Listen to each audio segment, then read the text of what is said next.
আসসালামু আলাইকুম everyone, I hope so সবাই খুব ভালো আছো। আজকে আমরা কথা বলবো মেডিকেল প্রিপারেশনের সাধারণ জ্ঞান অংশের মহান মুক্তিযুদ্ধ নিয়ে। আজকের পুরো ক্লাস জুড়ে আমি তোমাদের সাথে আছি, মেহেদি সাইদ ভাইয়া। পড়াশোনা করতেছি এমবিবিএস ফাইনাল ইয়ারে। এই মহান মুক্তিযুদ্ধ টপিকটা এতটাই ইম্পর্টেন্ট, হ্যাঁ, এমন কোনো ইয়ার নাই যে মহান মুক্তিযুদ্ধ থেকে প্রশ্ন আসে নাই। তার মানে প্রতি বছর আমরা মহান মুক্তিযুদ্ধ এই পার্ট থেকে কোনো না কোনো প্রশ্ন মেডিকেলে আসতে দেখেছি। সুতরাং আজকে আমাদের কথাবার্তা হবে মহান মুক্তিযুদ্ধ নিয়ে।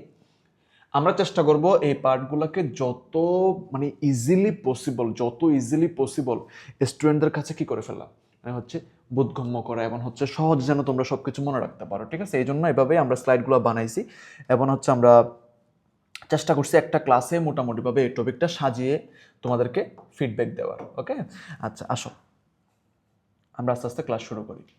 প্রথমে আসো, মহান মুক্তিযুদ্ধের শুরুতে হচ্ছে আমরা যে টপিকটা নিয়ে আলোচনা করব সেই টপিকের নাম হচ্ছে অসহযোগ আন্দোলন।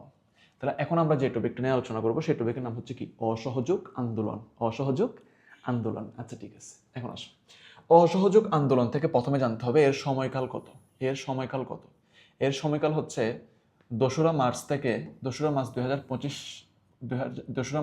25শে মার্চ 1971। তাহলে এই টাইমলাইনটা জেনে গেলাম আমরা। অসহযোগ আন্দোলনের টাইমলাইন জেনে গেলাম।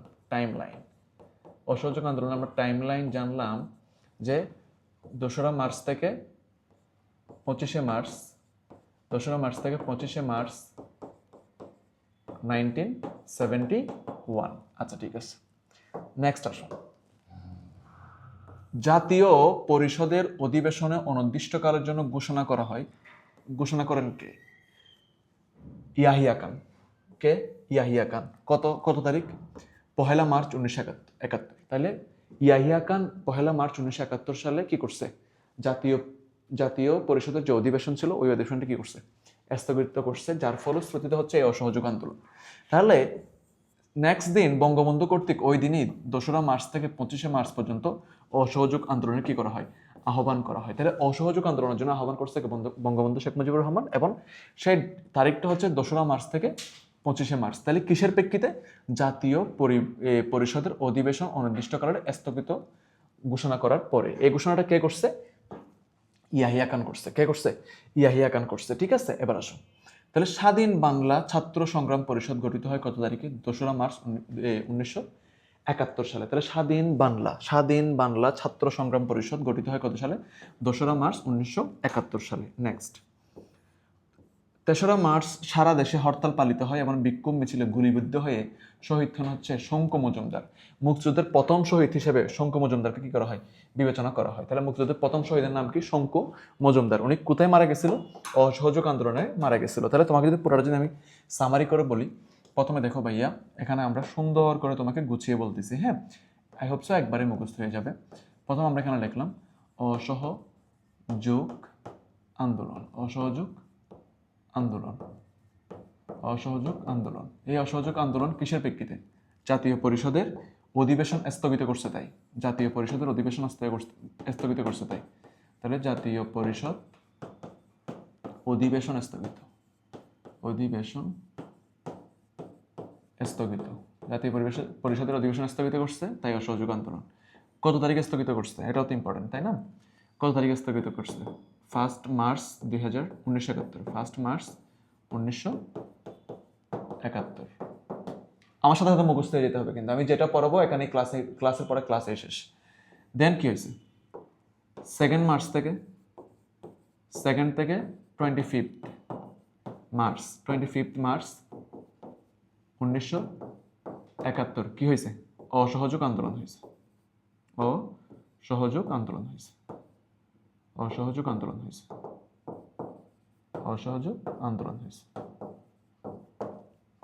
বাস, এইটুকু তুমি জেনে গেলা যে অসহযোগ আন্দোলনটা কিভাবে আসছে। এবং তোমাকে যদি প্রশ্ন করা হয় যে এই অসহযোগ আন্দোলনের জন্য হচ্ছে আহ্বান করছিল কেউ? বঙ্গবন্ধু। আর জাতীয় পরিষদ যে অধিবেশন এটা স্থগিত করছে কে? তখন আনসার হবে ইয়াহিয়া খান এটা স্থগিত করছে। ঠিক আছে, মোটামুটিভাবে তুমি এইটুকু পার্ট ভালো মতো জেনে গেলে। এবং এই অসহযোগ আন্দোলনে প্রথম শহীদের নাম কি? মুক্তিযুদ্ধের প্রথম শহীদ মুক্তিযুদ্ধের প্রথম শহীদ, হ্যাঁ, মুক্তিযুদ্ধের প্রথম শহীদের নাম, মুক্তিযুদ্ধের প্রথম শহীদের নাম হচ্ছে শঙ্কু মজুমদার।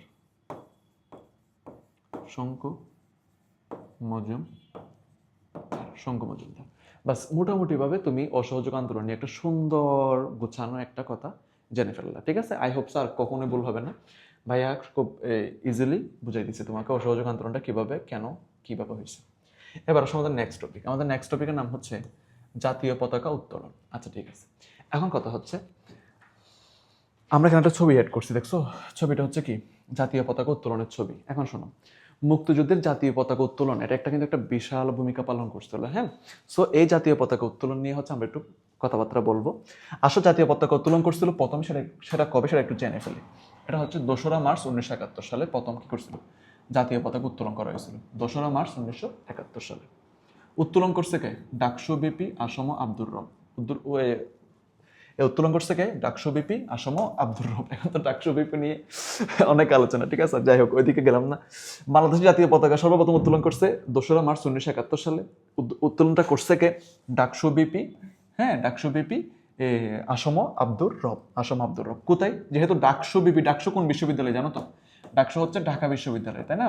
ঢাকা বিশ্ববিদ্যালয় কেন্দ্রীয় ছাত্র পরিষদ। তো ডাকসু যেহেতু ঢাকা বিশ্ববিদ্যালয়ে, তাহলে ডাকসু বিপি যেহেতু এটা উত্তোলন করছে, তাহলে জায়গাটা কোথায় হবে? বলো, স্থানটা কোথায় হবে? অবশ্যই ঢাকা বিশ্ববিদ্যালয় হবে। ঢাকা বিশ্ববিদ্যালয় কোথায়? কলাভবনের বটতলায়, ঠিক আছে? কলাভবন হচ্ছে মূলত আর্টস ফ্যাকাল্টি আর কি, হ্যাঁ। ঢাকা বিশ্ববিদ্যালয়ের আর্টস ফ্যাকাল্টিকে বলা হয় কলাভবন, ঠিক আছে? আর্টস ফ্যাকাল্টি, এর আর্টস ফ্যাকাল্টি কোথায়? বটতলায়। আচ্ছা ঠিক আছে, ওইখানে কি আমার সোনার বাংলা গাওয়ার সাথে সাথে প্রথম জাতীয় পতাকা কি করা হয়? উত্তোলন করা হয় 3রা মার্চ 1971 সালে ঢাকার পল্টনে। তাহলে এখানে দুইটা কথা আছে। নাম্বার 1, প্রথম উত্তোলন করছে কে? 2রা মার্চ 1971 সালে ডাকসু বিপি আসম আব্দুর রব। এটা একটা ইনফরমেশন। সেকেন্ড ইনফরমেশন হচ্ছে আমার সোনার বাংলা গাওয়ার সাথে সাথে প্রথম জাতীয় পতাকা উত্তোলন করা হয় কোথায়? ঢাকার পল্টনে। কোথায় উত্তোলন করা হয়? ঢাকার পল্টনে, ঠিক আছে? এবার চলো সেখানে। আনুষ্ঠানিকভাবে জাতীয় পতাকা সর্বপ্রথম উত্তোলন করা হয় 3রা মার্চ 1971 সালে। উত্তোলন করেন শেখ মুজিবুর রহমান নিজ বাসভবনে। তাহলে আনুষ্ঠানিকভাবে উত্তোলন করা হয়েছে 3রা মার্চ 1971 সালে। এবং দেশের বাইরে সর্বপ্রথম জাতীয় পতাকা উত্তোলন করা হয় 18ই এপ্রিল 1971 সালে। উত্তোলন করেন কে? এম হুসেন আলী। কোথায়?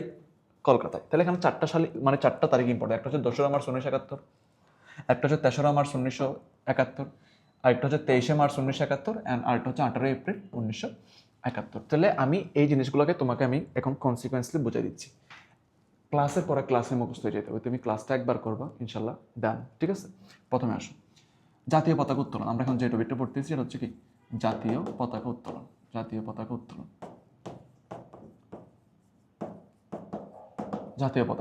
এখন এসো জাতীয় পতাকা উত্তোলনের ক্ষেত্রে আমরা কি কি জানবো? ফার্স্ট যেটা জানবো জাতীয় পতাকা উত্তোলন থেকে, প্রথম উত্তোলন করছে কে? প্রথম উত্তোলন হয়েছে 2রা মার্চ 1971।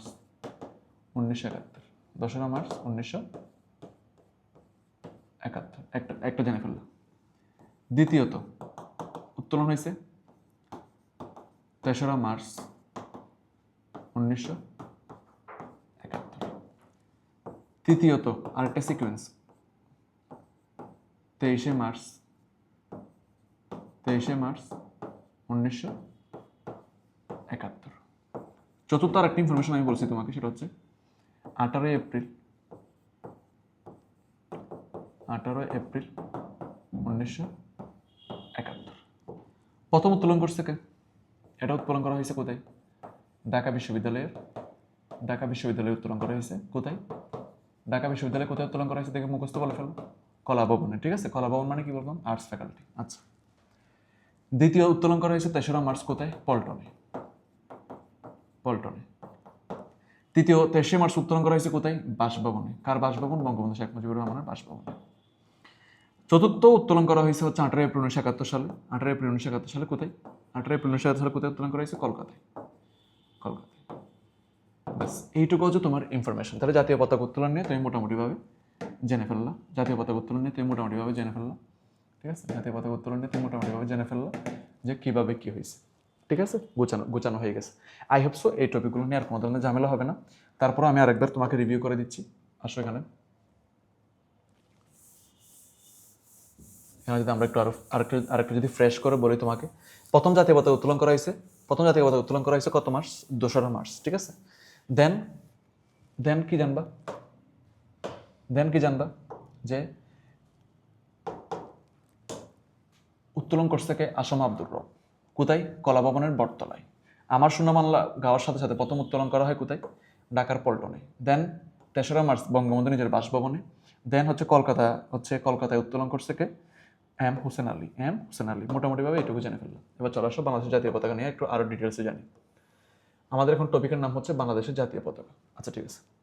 এখন বাংলাদেশের ন্যাশনাল ফ্ল্যাগ নিয়ে যদি আমরা কিছু কথাবার্তা বলি, তার মধ্যে দেখো একটা কথা আছে যে বাংলাদেশ ন্যাশনাল ফ্ল্যাগ যেটা, জাতীয় পতাকার যেটা প্রথম নকশাটা করছে কে? শিবনারায়ণ দাস। কে নকশা করছে? শিবনারায়ণ দাস। তাহলে বাংলাদেশ ন্যাশনাল ফ্ল্যাগের প্রথম নকশা করছেন কে? শিবনারায়ণ দাস। ন্যাশনাল ফ্ল্যাগের নকশা করছে কে? নকশা বা ডিজাইনার কে? ঠিক আছে, শিবনারায়ণ দাস। আচ্ছা, মানচিত্র খচিত এই নকশাটি তিনি করেন 6 জুন 1970 সালে। জাতীয় পতাকা থেকে মানচিত্র বাদ দেওয়া হয় 1972 সালে। সর্বপ্রথম জাতীয় পতাকা সর্বপ্রথম অঙ্কন করেন কে? Major James রেনেল। আর অধ্যাদেশ জারি হয় জাতীয় পতাকার জন্য 4 জানুয়ারি, আর সরকারের অনুমোদন পায় 17 জানুয়ারি। বর্তমানে বাংলাদেশের জাতীয় পতাকার নকশাকার হচ্ছে পটুয়া কামরুল হাসান। তাহলে এখানে অনেক ইনফরমেশন আছে, আমি তোমাকে এগুলো একটা ক্লিয়ার করে দিচ্ছি। জাতীয় পতাকা নিয়ে হচ্ছে প্রথম নকশা করেন কে? শিবনারায়ণ দাস।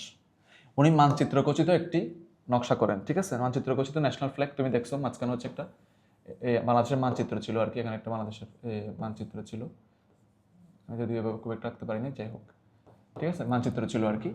সো এই মানচিত্র খচিত নকশাটা করছিল কে? মানচিত্র খচিত নকশাটা করছিল হচ্ছে কে? বলো, রেসপন্স করো, কে করছিল? শিবনারায়ণ দাস। আচ্ছা, ঠিক আছে। উনি নকশাটা কবে করছে? 6 জুন 1970 সালে। জাতীয় পতাকা থেকে মানচিত্র বাদ দেওয়া হয় কত সালে? 1972 সালে। অধ্যাদেশ জারি করছে কত জানুয়ারি? 4 জানুয়ারি।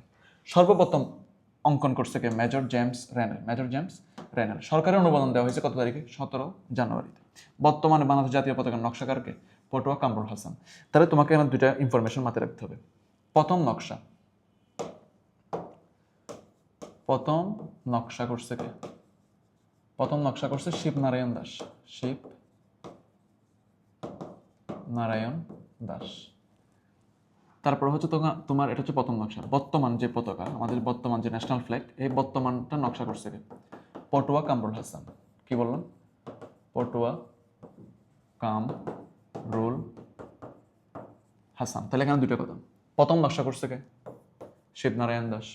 বর্তমান পতাকা নকশা করছে কে? পটুয়া কামরুল হাসান। তাহলে এগুলোর মধ্যে ভাইয়া প্যাঁচ লাগাবা না। ওকে, ক্লিয়ার হয়ে গেল। নেক্সট দেখো, বাংলাদেশের ন্যাশনাল ফ্ল্যাগের একটা দৈর্ঘ্য আর প্রস্থ নিয়ে একটা হচ্ছে অনুপাত আছে, এই অনুপাতটা একটু জানতে হবে।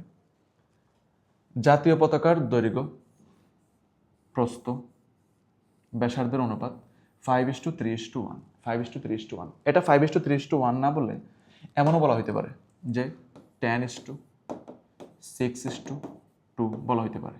মানে এই অনুপাতে তোমাকে যে কোনো পতাকা তৈরি করতে হবে। মনে করো তুমি একটা বিগ ন্যাশনাল ফ্ল্যাগ তৈরি করবা, অনেক বড় একটা ন্যাশনাল ফ্ল্যাগ তৈরি করবা, সেক্ষেত্রে তোমার রেশিও ঠিক রাখতে হবে। মনে করো এটাকে তুমি চাইলে এমন করতে পারো 20:12 অনুপাত কি করতে পারো তুমি হচ্ছে 4 করতে পারো। কিন্তু ওই যে বললাম, এই রেশিও হার বাড়বে, যে কোন রেশিও? 5:3:1। তাহলে এখানে 5 দ্বারা কি বোঝাইছে? দৈর্ঘ্য কত বোঝাইছে? 5। প্রস্থ কত বোঝাইছে? 3। আর ব্যাসার্ধ কত বোঝাইছে? 1। তাহলে 5:3:1 এই রেশিওতে পারবে। তাহলে দৈর্ঘ্য এ বরাবর দৈর্ঘ্য বুঝাইছি আমরা, এ বরাবর প্রস্থ বুঝাইছি। তাহলে এই ফুল ন্যাশনাল ফ্ল্যাগের অনুপাত হবে কত বলো? 5:3:1। তুমি যদি বড় কোনো ন্যাশনাল ফ্ল্যাগ তৈরি করতে চাও, সেক্ষেত্রেও তোমাকে এই রেশিওটা মেনটেন করতে হবে। কিন্তু বর্তমানে যারা কমার্শিয়ালি মনে করো ফ্ল্যাগ মানে, অনেকের ক্ষেত্রে দেখবা হচ্ছে এই রেশিও কিন্তু ঠিক থাকে না, ঠিক আছে। তাহলে এই বাংলাদেশের ন্যাশনাল ফ্ল্যাগের রেশিও কত বলো? 5:3:1। 5:3:1। আই হোপ সো মুখস্থ হয়ে গেছে। তাহলে আমি যদি বলি বাংলাদেশ ন্যাশনাল ফ্ল্যাগের রেশিও, জেনারেল রেশিও কত? 5:3:1। এখানে 5 দ্বারা কি বুঝাইছে ভাইয়া বলো? দৈর্ঘ্য বুঝাইছে। 3 দ্বারা কি বুঝাইছে বলো ভাইয়া? প্রস্থ বুঝাইছে। আর 1 দ্বারা কি বুঝাইছে বলো ভাইয়া? ব্যাসার্ধ বুঝাইছে। তার মানে তুমি যখন ন্যাশনাল ফ্ল্যাগ যখন আঁকার চেষ্টা করবো, ঠিক আছে, এটা মনে করো আমি গ্রিন কালার করে দিলাম। ওকে, দেন হচ্ছে মনে করো তুমি এখানে গ্রিন কালার করে দিলাম, এটাকে মনে করো আমি ফিল করে দিলাম, এই যে এবার ফিল করে দিলাম। এবং মাঝখানে মনে করো হচ্ছে আমি বৃত্ত নিলাম একটা, ঠিক আছে, এটা একটা বৃত্ত নিলাম।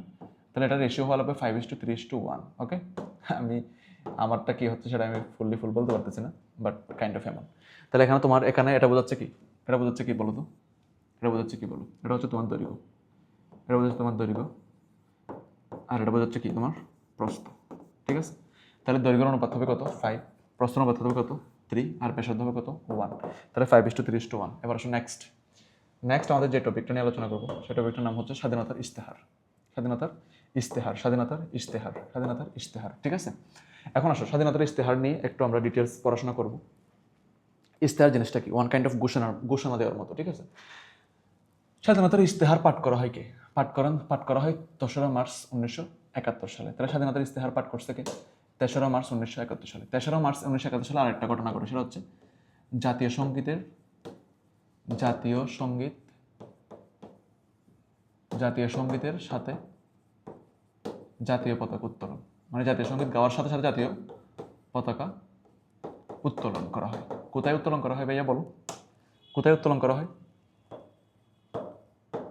কোথায় উত্তোলন করা হয় বলো, কোথায় উত্তোলন করা হয়? পল্টন ময়দানে, রাইট, পল্টন ময়দানে। পল্টন কোথায়? ঢাকা, পল্টন ঢাকা, পল্টন ঢাকা। এই স্থানটা কোথায়? পল্টন ময়দান ঢাকা, পল্টন ময়দান ঢাকা। ওকে ফাইন, পল্টন ময়দান ঢাকাতে হচ্ছে এটা প্রথম উত্তোলন করা হয়। একই দিনে শেখ মুজিবকে জাতীয় জনক উপাধি দেন কে? আসম আব্দুর রব। এই আসম আব্দুর রব কে ছিল? ডাকসু বিপি। আসম আব্দুর রব কে ছিল? DUCSU VP, vice president. Okay, আচ্ছা।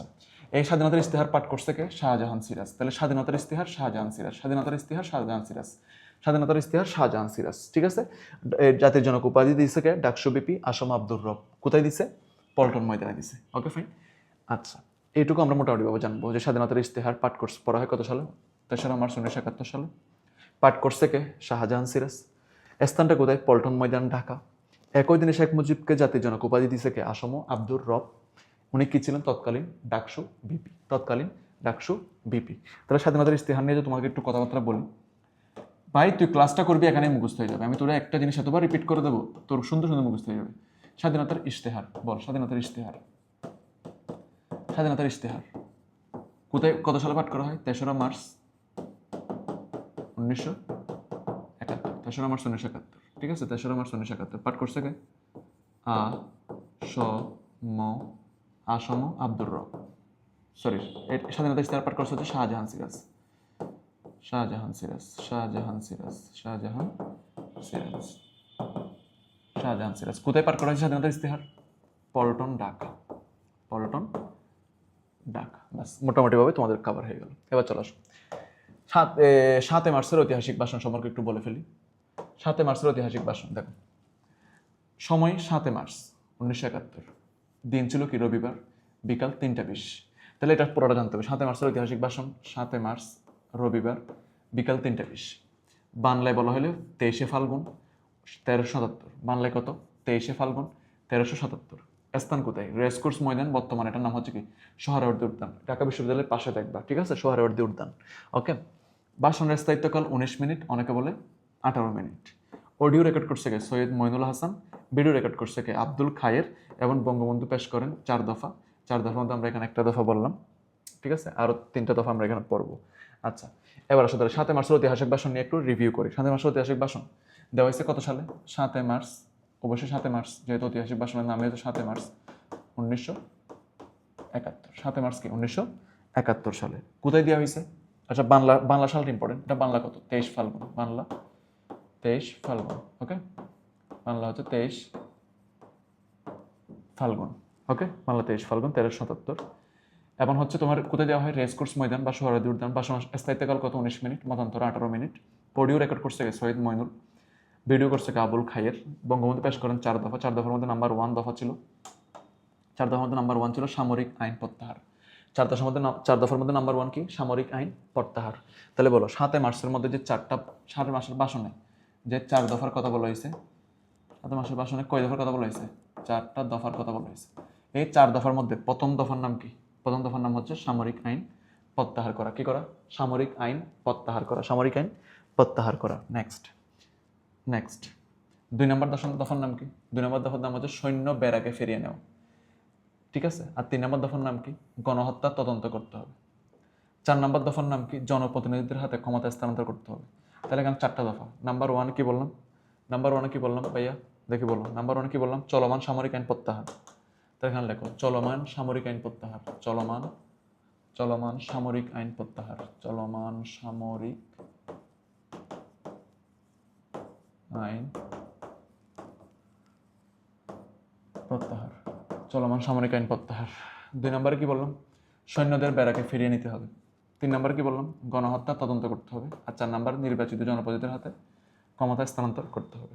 এবার আসে 7 মার্চের ভাষণকে ওয়ার্ল্ড ডকুমেন্ট হেরিটেজ ঘোষণা দেয় ইউনেস্কো পরিচালক ইরিনা বুকোভা 30 অক্টোবর 2017 সালে। 7 মার্চের ভাষণের মধ্যে অন্তর্ভুক্ত হয় 427তম দলিল হিসাবে memory of the world international register হিসেবে। ঠিক আছে। ভাষণটি এই পর্যন্ত অনুদিত হয়েছে 13টি ভাষায়। সর্বশেষ কুর্ড মালি ভাষায় উজ্জ্বল মাহাতো।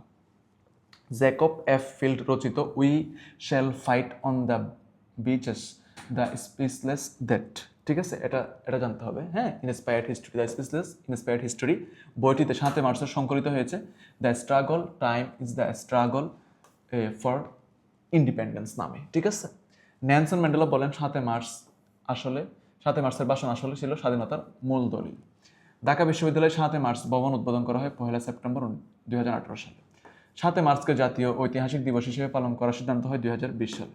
ঐতিহাসিক দিবস 7 মার্চ। তো 7 মার্চের ভাষণকে সংবিধানের 5ম তফসিলে অন্তর্ভুক্ত করা হয়েছে। সংবিধানের মোট তফসিল কয়টা? 7টা। ওই মোট তফসিল 7টার মধ্যে 5ম তফসিলে কি 7 মার্চের ভাষণকে কি করা হয়েছে?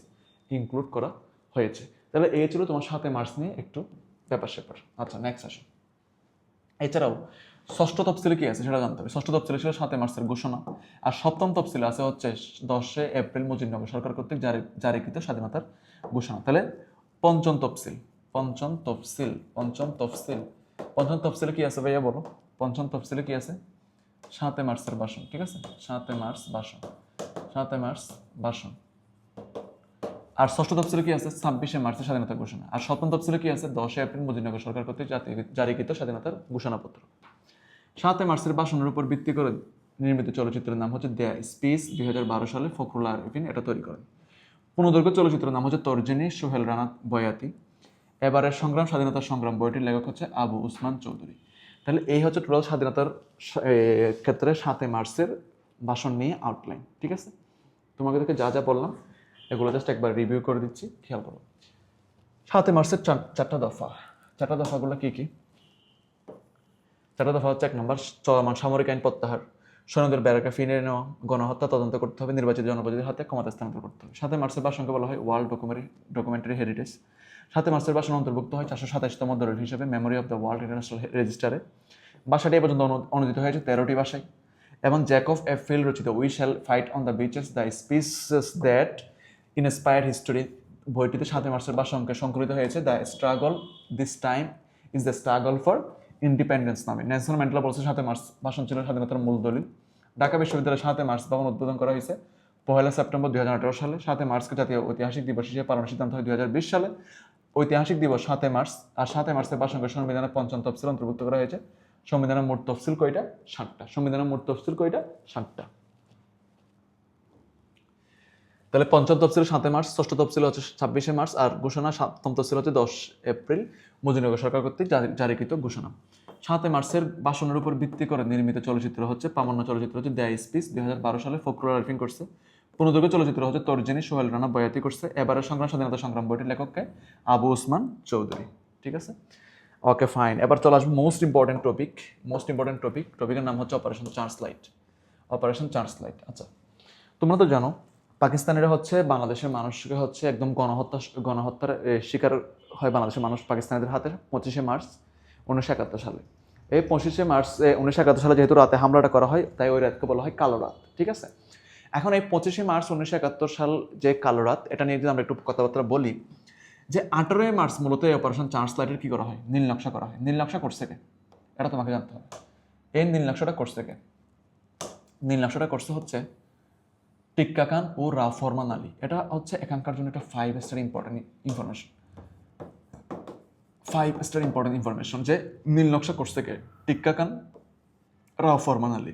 19শে মার্চ প্রথম সশস্ত্র প্রতিরোধ গড়ে তোলা হয়, জয়দেবপুর, গাজীপুর, জাগ্রত, চৌরঙ্গি, আব্দুর রাজ্জাক। তাহলে এখানে কি বলছি আমি, প্রথম সশস্ত্র প্রতিরোধ গড়ে তোলা হয় কোথায়, জয়দেবপুর, গাজীপুরে। আর ওইখানে এই এই প্রথম সশস্ত্র প্রতিরোধ গড়ে তোলার প্রেক্ষিতে ওখানে একটা স্থাপনা আছে, ওই স্থাপনার নাম হচ্ছে জাগ্রত চৌরঙ্গি, যেটার স্থপতি হচ্ছে আব্দুর রাজ্জাক। অপারেশন চার্জলাইট শুরু হয় 25শে মার্চ রাতের শেষ প্রহরে। সার্বিক তত্ত্বাবধানে ছিল গভর্নর জেনারেল টিক্কা খান। এখানে হচ্ছে পোড়ামাটির নীতি অ্যাপ্লাই করা হয়। এ দেশের মানুষ চাই না, মাটি চাই, এই নীতিটাকে বলা হয় কি নীতি, পোড়ামাটির নীতি। এ দেশের মানুষ চাই না, নীতিটা হচ্ছে এ দেশের মানুষ চাই না, কি চাই, মাটি চাই।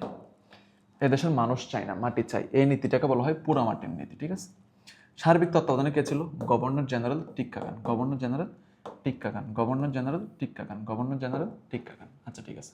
তাহলে অপারেশন চার্জলাইট নিয়ে যদি আমি তোমাকে বলি যে অপারেশন চার্জলাইটটা হচ্ছে নীল নকশা। অপারেশন চার্জলাইটের যে নীল নকশা,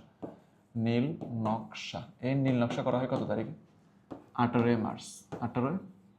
মার্চ 1971। এই নীল নকশা করছে কে, রাও ফরমান আলী এবং হচ্ছে কে, টিক্কা খান। ঠিক আছে। এই টিক্কা খান কি ছিল, সার্বিক তত্ত্বাবধানে ছিল। এই অপারেশন চার্জলাইটের সার্বিক তত্ত্বাবধানে ছিল হচ্ছে কি, টিক্কা খান। ঠিক আছে। নেক্সট, এবার আসো, ঢাকা শহরের মূল দায়িত্ব নিয়েছিল জেনারেল রাও ফরমান আলী এবং ঢাকার বাইরে দায়িত্বে ছিল জেনারেল খাদিম হোসেন রাজা। প্রথম আক্রমণ শুরু হয় রাজারবাগ পুলিশ লাইনে। গণহত্যার খবর প্রথম বাইরে প্রচার করে ডেইলি টেলিগ্রাফ নামে একটা পত্রিকা। বিখ্যাত সাংবাদিকের নাম হচ্ছে সাইমন ড্রিন। ডেডলাইন ঢাকা এই শিরোনামে হচ্ছে কি করা হয়, এই নিউজটা করা হয়। তাহলে এখানে অনেকগুলো ইনফরমেশন আমি তোমাকে একসাথে অ্যাড করছি। এই ইনফরমেশনগুলো যদি তোমাকে আমি একে একে বলি তাহলে মনোযোগ দিয়ে শোনো। ঢাকা শহরের মূল দায়িত্বে ছিল হচ্ছে মেজর জেনারেল রাও ফরমান আলী। ঢাকার বাইরের দায়িত্বে ছিল হচ্ছে মেজর জেনারেল খাদিম হোসেন রাজা। প্রথম আক্রমণ শুরু হয় রাজার বাগ পুলিশ লাইন্সে। গণহত্যার খবর প্রথম বাইরে প্রচার করেন ডেইলি টেলিগ্রাফের বিখ্যাত সাংবাদিকের নাম হচ্ছে সাইমন ড্রিন। আর এই সংবাদ শিরোনামের নাম ছিল ডেডলাইন ঢাকা। সংবাদ শিরোনামের নাম ছিল কি, deadline Dhaka, deadline Dhaka, deadline Dhaka, deadline Dhaka. এই শিরোনামে হচ্ছে তিনি কি করছেন, এই সংবাদটা প্রচার করছে। কোন পত্রিকায় প্রচার করছে, দি টেলিগ্রাফ পত্রিকায় প্রচার করছে। মোটামুটিভাবে তুমি হচ্ছে এই যে tank crash reviewed in Pakistan, এই যে আমি একটা পত্রিকার একটা ছবি এখানে অ্যাড করছি, তোমরা দেখতেই পাচ্ছ। ঠিক আছে। তাহলে মোটামুটিভাবে তুমি জেনে ফেললা যে অপারেশন চার্জলাইটের মধ্যে ভাইয়া কি কি ছিল। ঠিক আছে। নেক্সট আসো, অপারেশন বিগ বার্ড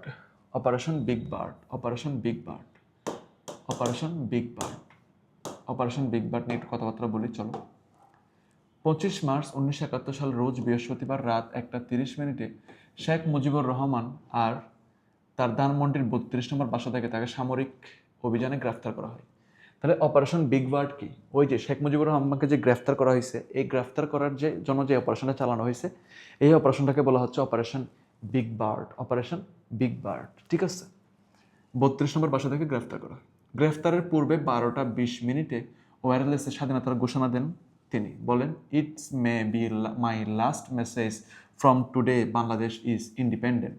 অর্থাৎ ওনার শেষ বার্তা ছিল, এটা হচ্ছে আমার শেষ বার্তা, আজ থেকে বাংলাদেশ স্বাধীন। পরের দিন 26শে মার্চ দুপুরে চট্টগ্রাম বেতার কেন্দ্র থেকে স্বাধীনতার ঘোষণাপত্র পাঠ করেন হচ্ছে এম এ হান্নান। ঠিক আছে। তাহলে স্বাধীনতার ঘোষণাপত্র পাঠ করছে কে, এম এ হান্নান। ঘোষণাপত্র পাঠ করছে কে, এম এ হান্নান। ঘোষণাপত্র পাঠ করছে কে, এম এ হান্নান। কোত্থেকে পাঠ করছে, চট্টগ্রামের বেতার কেন্দ্র থেকে। কোত্থেকে পাঠ করছে, চট্টগ্রামের বেতার কেন্দ্র থেকে পাঠ করছে। আচ্ছা ঠিক আছে। স্বাধীনতা দিবস 26শে মার্চ ঘোষণা করা হয় 1990 সালে। তাহলে স্বাধীনতা দিবস ঘোষণা করা হয় কত সালে, 1990 সালে স্বাধীনতা দিবস বা এটাকে অনেক সময় জাতীয় দিবসও বলা হয়। স্বাধীনতা দিবসের অপর নাম হচ্ছে কি দিবস, জাতীয় দিবস। এটা কত সাল থেকে ঘোষণা করা হয়, 1990 সালে। ঠিক আছে। আর তোমরা তো জানো স্বাধীনতা দিবস তো বললাম। আর বিজয় দিবস কত, বিজয় দিবস হচ্ছে কি 16ই ডিসেম্বর। ঠিক আছে, 16ই ডিসেম্বর। এগুলো আমাদের 5 টাকা বানা, কোনটা স্বাধীনতা দিবস আর কোনটা বিজয় দিবস। এটুকু আইডিয়া থাকা লাগবে। নেক্সট, এরপর আমরা যে টপিকটা নিয়ে আলোচনা করবো সেই টপিকের নাম হচ্ছে মুজিবনগর সরকার। মুজিবনগর সরকার নিয়ে আমরা আলোচনা করব। আচ্ছা ঠিক আছে, মোটামুটিভাবে হচ্ছে তোমরা এটুকু আপডেট পাইলা। এখন আসো মুজিবনগর সরকার নিয়ে বলি। মুজিবনগর সরকার নিয়ে যদি প্রথমে বলি যে মুজিবনগর সরকারের অন্য নাম কি? প্রথম অস্থায়ী সরকার বা প্রবাসী সরকার বা বাংলাদেশের স্বাধীন মন্ত্রিসভা। তাহলে এখানে তিনটা নাম বললাম, প্রথম অস্থায়ী সরকার, প্রবাসী সরকার, বাংলাদেশের স্বাধীন কি মন্ত্রিসভা। ঠিক আছে, আমরা অনেকগুলো নাম নিয়ে বললাম। আচ্ছা এবার আসো প্রথম তাহলে কি কি বললাম, এখানে নাম কি কি বললাম, নামগুলো কি কি বললাম? প্রথম অস্থায়ী সরকার, প্রবাসী সরকার, তারপর হচ্ছে বাংলাদেশের স্বাধীন মন্ত্রিসভা। স্বাধীন মন্ত্রিসভা মোটামুটিভাবে এই তিনটা নাম বললাম। এটা গঠন করা হয় কবে? 10 এপ্রিল 1971 সালে। এটা গঠন করা হয় কবে? 10 এপ্রিল 1971 সালে। আনুষ্ঠানিকভাবে বাংলাদেশের স্বাধীনতার ঘোষণা আদেশ জারি করা হয় এবং স্বাধীনতার ঘোষণা জারিকে বলা হয় দ্য প্রোক্লেমেশন অফ ইন্ডিপেন্ডেন্স। এই প্রোক্লেমেশন মানে হচ্ছে ঘোষণাপত্র। প্রোক্লেমেশন মানে হচ্ছে কি? ঘোষণাপত্র। প্রোক্লেমেশন মানে হচ্ছে ঘোষণাপত্র। প্রোক্লেমেশন মানে হচ্ছে কি? ঘোষণাপত্র। প্রোক্লেমেশন মানে হচ্ছে কি? ঘোষণাপত্র। ঠিক আছে, তাহলে মুজিবনগর সরকারের অন্য নাম কি ছিল? প্রথম অস্থায়ী সরকার কিংবা প্রবাসী সরকার কিংবা বাংলাদেশ স্বাধীন মন্ত্রিসভা। গঠন হয় 10 এপ্রিল 1971 সালে। আনুষ্ঠানিকভাবে বাংলাদেশ স্বাধীনতার ঘোষণা আদেশ জারি করা হয় এবং স্বাধীনতার ঘোষণাপত্রকে বলতেছি the proclamation of independence. Proclamation মানে কি? ঘোষণাপত্র। এমন এটা রচনা করেন কে? রচনা করেন হচ্ছে ব্যারিস্টার আমিরুল ইসলাম। এবং শপথ গ্রহণ 17 এপ্রিল 1971 সালে মুজিবনগর দিবস পালন করা হয় কত তারিখে? 17 এপ্রিল। ঠিক আছে, মুজিবনগর দিবস পালন করা হয় কত তারিখে? 17 এপ্রিল। অনুষ্ঠান পরিচালনা করেন কে? আব্দুল মান্নান। স্বাধীনতার ঘোষণাপত্র পাঠ, শপথ বাক্য পাঠ অধ্যাপক ইউসুফ আলী। রাজধানী মেহেরপুর জেলার বৈদ্যনাথ তলার ববেরপাড়া, বর্তমানে কি মুজিবনগর। বর্তমান কি মুজিবনগর। অস্থায়ী সচিবালয় 8 নং থিয়েটার রোড, কলকাতা। মুজিবনগর স্মৃতিসৌধ স্থাপন করেন কে? তানভীর কবির। তাহলে মোটামুটিভাবে হচ্ছে এই ইনফরমেশনগুলো তোমার জন্য ইম্পর্টেন্ট। আমি তোমাদেরকে আরেকবার বলতেছি, মনোযোগ সহকারে খেয়াল করো। ঠিক আছে, কারণ ক্লাসেই মুখস্থ হয়ে যেতে হবে, যা বলবো সেটা ক্লাসেই মুখস্থ হয়ে যেতে হবে। ঠিক আছে, আসো মুজিবনগর সরকারের যে ঘোষণাপত্র সেটা হচ্ছে রচনা করছে কে? বলো, মুজিবনগর সরকারের ঘোষণাপত্রটা রচনা করছে কে? সহজ করে বলো। ব্যারিস্টার আমিরুল ইসলাম। শপথ গ্রহণ করছে কত তারিখে? 17 এপ্রিল 1971 সালে। 17 এপ্রিল 1971 সালে। অনুষ্ঠান পরিচালনা করছে আব্দুল মান্নান। স্বাধীনতা ঘোষণাপত্র পাঠ প্লাস শপথ বাক্য পাঠ অধ্যাপক ইউসুফ আলী। রাজধানী মেহেরপুর জেলার বৈদ্যনাথ তলার ববেরপাড়া। এই ববেরপাড়াকে বর্তমানে বলা হচ্ছে কি নগর? মুজিবনগর। তাহলে বলো, মেহেরপুর জেলার বৈদ্যনাথ তলার ববেরপাড়া, ওয়ার্ডটা খেয়াল করো, ববের পাড়া। এই ববেরপাড়া হচ্ছে বর্তমানে কি নামে পরিচিত? মুজিবনগর নামে পরিচিত। অস্থায়ী সচিবালয় 8 নং থিয়েটার রোড, কলকাতা। তাহলে মুজিবনগর সরকারের, দেখো খেয়াল করো, মুজিবনগর সরকার। মুজিবনগর সরকারের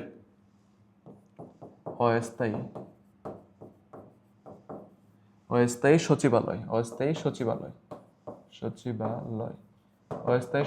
কোথায়? অস্থায়ী সচিবালয় হচ্ছে 8 নং থিয়েটার রোড। 8 নং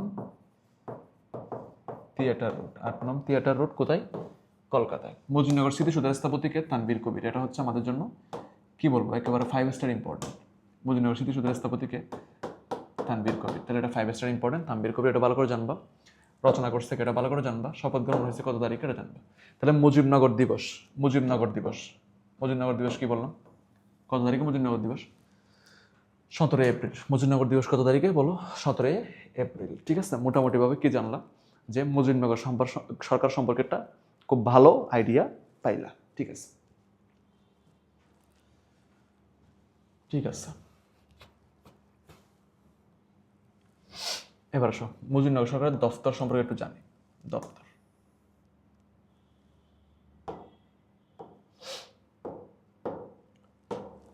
এই যে দপ্তর গঠন বা মোট মন্ত্রণালয়ের সংখ্যা হচ্ছে 12টি। মুজিবনগর সরকারের মোট মন্ত্রণালয় কতটি? 12টি। এই 12টির মন্ত্রণালয়তে জানবো তার মধ্যে কে কিসের দায়িত্বে ছিল সেটা জানতে হবে। পদবি ছিল রাষ্ট্রপতির দায়িত্বে ছিল কে? শেখ মুজিবুর রহমান। দায়িত্বপ্রাপ্ত মন্ত্রণালয়ে উনি অনুপস্থিত ছিলেন। আচ্ছা ঠিক আছে। উপরাষ্ট্রপতি ছিল কে? সৈয়দ নজরুল ইসলাম। উনি অস্থায়ী রাষ্ট্রপতির দায়িত্ব পালন করছে। প্রধানমন্ত্রী তাজউদ্দিন আহমেদ।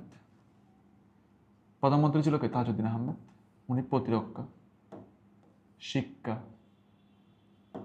স্বাস্থ্য, সমাজ কল্যাণ, তথ্য ও টেলিযোগাযোগ পরিকল্পনা ও উন্নয়ন, এসবগুলো মন্ত্রণালয়ের দায়িত্বে ছিলেন হচ্ছে তাজউদ্দিন আহমেদ। তাহলে সবচেয়ে বেশি মন্ত্রণালয় কার আওতায় ছিল যদি প্রশ্ন করা হয়?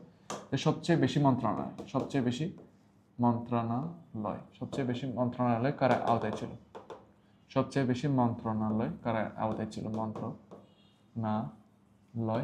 ছিল? তখন আনসার হবে কি? তাজউদ্দিন আহমেদ।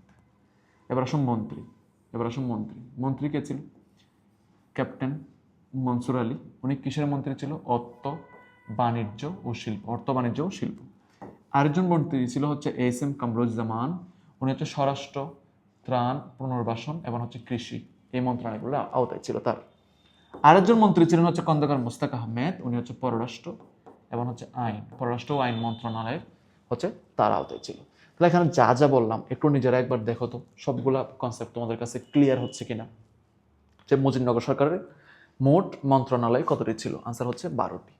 রাষ্ট্রপতি ছিলেন কে? শেখ মুজিবুর রহমান। ওনার দায়িত্বপ্রাপ্ত উনি অনুপস্থিত ছিলেন। উপরাষ্ট্রপতি ছিল সৈয়দ নজরুল ইসলাম, অস্থায়ী রাষ্ট্রপতির দায়িত্ব পালন করছে। ও প্রধানমন্ত্রী ছিল তাজউদ্দিন আহমেদ, প্রতিরক্ষা, শিক্ষা, স্বাস্থ্য, সমাজ কল্যাণ, তথ্য টেলিযোগাযোগ পরিকল্পনা উন্নয়নের দায়িত্বে ছিলেন। মন্ত্রী ছিলেন ক্যাপ্টেন এম মনসুর আলী, অর্থ বাণিজ্য শিল্প। মন্ত্রী ছিলেন এইচ এম কামরুজ্জামান, স্বরাষ্ট্র, ত্রাণ ও পুনর্বাসন।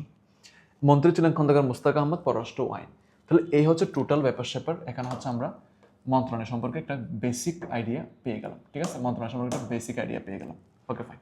আই হোপ সো সবার কাছে এই পার্টটুকু মোটামুটিভাবে কি হয়ে গেল? ক্লিয়ার হয়ে গেল। এই পার্ট নিয়ে আই হোপ সো আর কোনো সমস্যা নাই। তারপরে তোমরা দেখো যদি কোনো সমস্যা হয় তাহলে বলবো। ঠিক আছে, নেক্সট।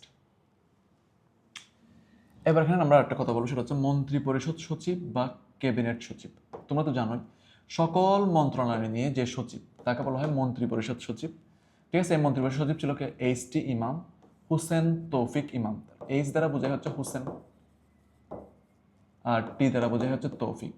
ঠিক আছে, তৌফিক আর ইমাম দিয়ে ইমাম। তাহলে এটা ওনাকে সংক্ষেপে বলা হয় কি? এইচ টি ইমাম। এখানে আমরা একটা মুজিবনগর সরকারের মন্ত্রী পরিষদের একটা ছবি দেখতে পাচ্ছি। আচ্ছা, ওনার মুখ্য সচিব ছিল রুহুল কুদ্দুস, আর পররাষ্ট্র সচিব ছিল মাহবুবুল আলম চাষি। তাহলে এখানে তিনটা কথা: মন্ত্রী পরিষদ সচিব, মুখ্য সচিব, পররাষ্ট্র সচিব। তাহলে তিনটা কথা। একটা নাম্বার হচ্ছে কি? মন্ত্রী পরিষদ সচিব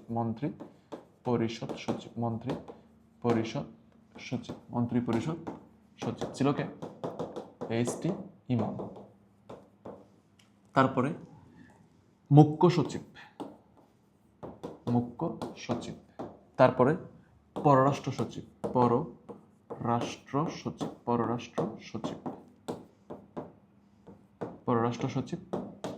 ওনার নাম কি ছিল? রুহুল কুদ্দুস। এটা ইম্পর্টেন্ট, আমি যেগুলো এক্সট্রা করে লিখে দিচ্ছি না, এগুলো তোমার অবশ্যই পড়া লাগবে। রুহুল কুদ্দুস। আর পররাষ্ট্র সচিব ছিল কে? মাহবুবুল আলম চাষি।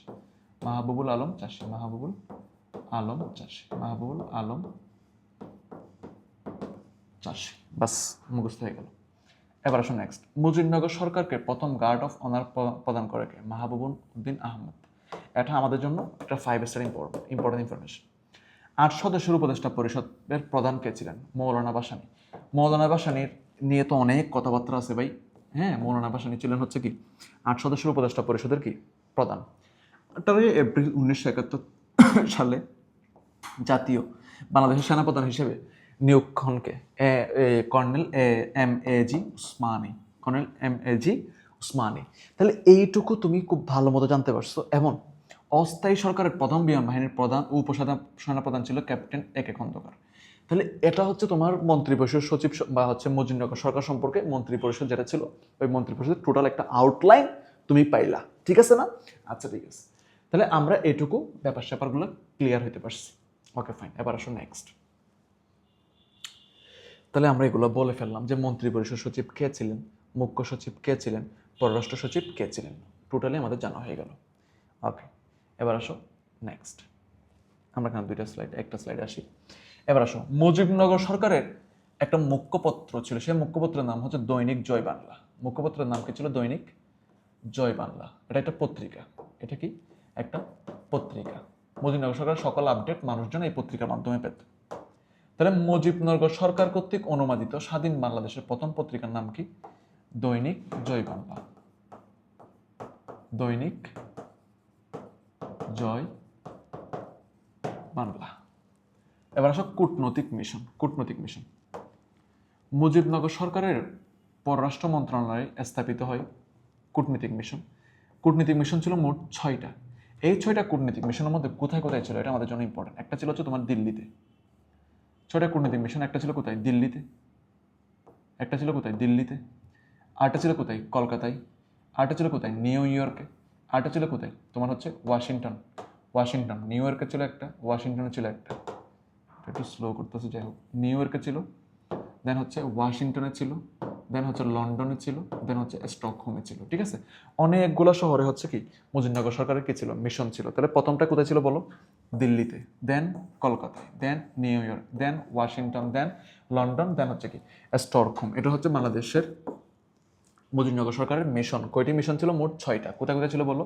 Delhi, Kolkata, New York, Washington, London আর হচ্ছে কি স্টকহোম। লন্ডনের হচ্ছে কি স্টকহোম। লন্ডন এন্ড হচ্ছে কি স্টকহোম। নয়াদিল্লিতে মিশন প্রধান কে ছিল? নয়াদিল্লি মিশন প্রধান ছিল হুমায়ুন রশিদ চৌধুরী। এটা আমাদের জন্য 5 স্টার ইম্পর্টেন্ট।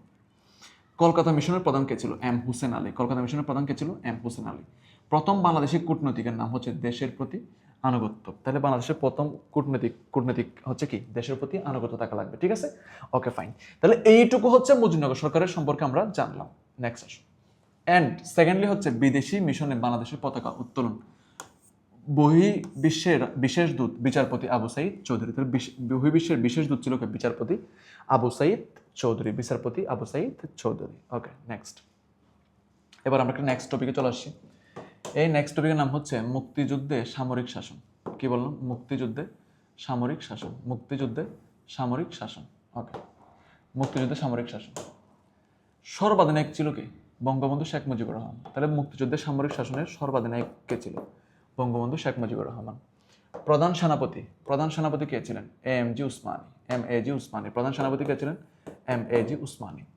তারপরে হচ্ছে আপনার সেনাবাহিনীর প্রধান কে ছিলেন? Chief of staff colonel M A Rob. Chief of staff colonel M A Rob. তারপর হচ্ছে বিমান বাহিনীর প্রধান কে ছিলেন? বিমান বাহিনীর প্রধান ছিলেন হচ্ছে গ্রুপ ক্যাপ্টেন এ কে খন্দকার। গ্রুপ ক্যাপ্টেন এ কে খন্দকার। রণকৌশল করছে কে? তেলিয়াপাড়া রণকৌশল। মুক্তিযুদ্ধের ক্ষেত্রে যে রণকৌশল, সেই রণকৌশলের নাম হচ্ছে তেলিয়াপাড়া রণকৌশল। এবার আসো, এখানে কি কি ছিল? সেনাবাহিনী ছিল, নিয়মিত বাহিনী ছিল, সরকারভাবে মুক্তিফৌজ ডাকা হইতো এদেরকে, এবং মুজিবনগর সরকার কর্তৃক বাংলাদেশের 4টি যুদ্ধ অঞ্চলে ভাগ করা হয়েছিল। তাহলে মুক্তিযুদ্ধের সামরিক শাসন এই পুরাটুকু তোমাদের কাছে ক্লিয়ার হয়েছে কিনা একবার দেখো। ঠিক আছে, এই পুরাটুকু তোমাদের কাছে ক্লিয়ার কিনা একবার দেখো। তো আমরা কি কি বললাম? মুক্তিযুদ্ধের সামরিক শাসন সর্বাধিনায়ক ছিল কে? বঙ্গবন্ধু শেখ মুজিবুর রহমান। প্রধান সেনাপতি ছিল কর্নেল এম জি উসমানী। সেনাবাহিনীর প্রধান ছিল, চিফ অফ স্টাফ ছিল কর্নেল এম এ রফ। বিমান বাহিনীর প্রধান বা গ্রুপ ক্যাপ্টেন ছিল এ কে খন্দকার। দেন রণকৌশল তেলিয়াপাড়া রণকৌশল নামে পরিচিত। সেনাবাহিনীর মধ্যে ছিল নিয়মিত বাহিনী, সরকারি বা মুক্তিফৌজ ডাকা হইতো, এবং মুজিবনগর সরকার কর্তৃক বাংলাদেশে কয়টা অঞ্চলে ভাগ করা হয়েছে? 4টা অঞ্চলে ভাগ করা হয়েছে। মোটামুটিভাবে এইটুকু হচ্ছে তুমি সামরিক শাসন সম্পর্কে জেনে ফেললা। নেক্সট, এবার আসো। বাংলাদেশের হচ্ছে 11টি সেক্টর এবং 64টি সাব সেক্টর ছিল। তাহলে মনে রাখবা মুক্তিযুদ্ধের সেক্টর কতটি? এটা মেডিকেল কোয়েশ্চেন ছিল। মুক্তিযুদ্ধের সেক্টর হচ্ছে কয়টা? 11টা। আর যদি বলা হয় সাব সেক্টর কয়টা? 64টা। 3টা ব্রিগেড ফোর্স। একটা নাম হচ্ছে Z force, S force, K force. তাহলে 3টা ব্রিগেড ফোর্সের নাম কি কি বলো? 3টা ব্রিগেড ফোর্সের নাম কি? একটা হচ্ছে কি জেড ফোর্স, একটা হচ্ছে এস ফোর্স, একটা হচ্ছে কি কে ফোর্স। এবার এখানে আসে আবার অনিয়মিত বাহিনী। এখন নিয়মিত বাহিনীর মধ্যে কারা ছিল? সেনাবাহিনী ছিল। এখন অনিয়মিত বাহিনী তো আছে, তাই না? অনিয়মিত বাহিনী কি সেটা একটু আমরা ডিটেলসে পড়াশোনা করবো। আসো, ছাত্র ও যুবকদের গেরিলা প্রশিক্ষণ দিয়ে গঠিত দল। গণবাহিনী এফ ফ্রিডম ফাইটার্স ডাকা হইতো। আঞ্চলিক বাহিনী ব্যক্তি উদ্যোগে গঠিত এলাকাভিত্তিক বাহিনী, এবং ঢাকায় ক্র্যাক প্লাটুন উল্লেখযোগ্য সদস্য আলতাফ মাহমুদ এবং হচ্ছে কি শফিক ইমাম রফি। শফিক ইমান হচ্ছে কি রফি। ঠিক আছে, আচ্ছা। তাহলে আলতাফ মাহমুদের কথা জানলাম, শফিক ইমাম রুমির কথা জানলাম, এবং হচ্ছে কি মাকফার আজাদের কথা জানলাম। মোটামুটিভাবে হচ্ছে তোমরা এইটুকু একবার দেখো। ঠিক আছে, মোটামুটি একটুকু একবার দেখো। ভিডিওটা পজ করো, কথা বলছি। তাহলে এইটুকু আমরা জানতে পারলাম। ঠিক আছে, জাস্ট পজ করবো। তাহলে আমরা মোটামুটিভাবে হচ্ছে এখানে সেক্টর এবং হচ্ছে সাবসেক্টরগুলো সম্পর্কে খুব ক্লিয়ার আইডিয়া পাইছি, তাই রাইট? এখন আমরা কি করবো তাহলে আসো, এখন আমরা কি করবো দেখো। নেক্সট আমরা যেখানে যাবো সেটার নাম হচ্ছে, দেখো এখানে হচ্ছে বেশ কিছু কথাবার্তা বলবো যে আমরা যে বলতেছি অনিয়মিত বাহিনী। এখন বলো তো অনিয়মিত বাহিনী মানে কি? সেনাবাহিনী। সেনাবাহিনী হচ্ছে রেগুলারলি তারা হচ্ছে যুদ্ধ করছে, হচ্ছে নিয়মিত বাহিনী। কিন্তু মনে করো যারা ছাত্র, দেন হচ্ছে কৃষক, ঠিক আছে, এরা হচ্ছে কি অনিয়মিত বাহিনী। ওকে, সো ছাত্র, কৃষক বা সকল শ্রেণী পেশার মানুষ হচ্ছে অনিয়মিত। সকল শ্রেণী পেশার মানুষ হচ্ছে কি অনিয়মিত, রাইট? আসো এখানে বদিউল আলম, টাঙ্গাইলে হচ্ছে কাদেরিয়া বাহিনী। বদিউল আলম কি সেটা একটু জানতে হবে। বদিউল আলম হচ্ছে তোমার এখানে ঢাকায় যে ক্র্যাক প্লাটুন ছিল তাদের মধ্যে উল্লেখযোগ্য সদস্য হচ্ছে তোমার আলতাফ মাহমুদ, শফিক ইমাম রুমি, মাগফার আজাদ, এন্ড হচ্ছে কি বদিউল আলম, ঠিক আছে। এছাড়াও এখানে আসো যে এখানে হচ্ছে তোমার গোপালগঞ্জে হচ্ছে হেমায়েত বাহিনী, মুজিব বাহিনী। এছাড়াও ছিল নৌবাহিনীর মধ্যে দুইটা ইউনিট ছিল, দুইটা যুদ্ধজাহাজ ছিল। একটা নাম হচ্ছে বিএনএস পর্দা, এক নাম হচ্ছে বিএনএস পলাশ। অপারেশন জ্যাকপট 16 আগস্ট 1971 সালে। বিমান বাহিনী অপারেশন কিলোফাইট 18 সেপ্টেম্বর 1971 সালে। মোটামুটিভাবে তোমরা এখানে যা যা আছে সবগুলো জানতে পারলা। আবারও ইম্পর্টেন্ট, যেটা নৌবাহিনীর ক্ষেত্রে দুইটা জিনিস ছিল। নৌবাহিনীর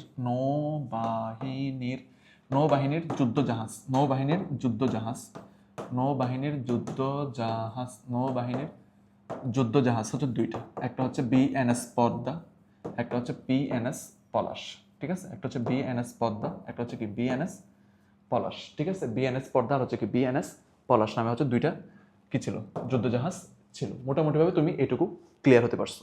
ওকে ফাইন, নেক্সট। এবার আসো বীরশ্রেষ্ঠদের পরিচিতি সম্পর্কে আমরা জানবো। ক্লিয়ার কাট কনসেপ্ট থাকা লাগবে। বীরশ্রেষ্ঠ হচ্ছে আমাদের জন্য একটা 5 স্টার ইম্পর্টেন্ট মানের একটা টপিক, একটা 5 স্টার ইম্পর্টেন্ট, অনেক বেশি ইম্পর্টেন্ট, ঠিক আছে। বীরশ্রেষ্ঠ নিয়ে আমি এক ক্লাসে সবকিছু মুখস্থ করে দিচ্ছি। দেখো বীর সূচক খেতাব মুক্তিযুদ্ধ হচ্ছে কত? 672 জন।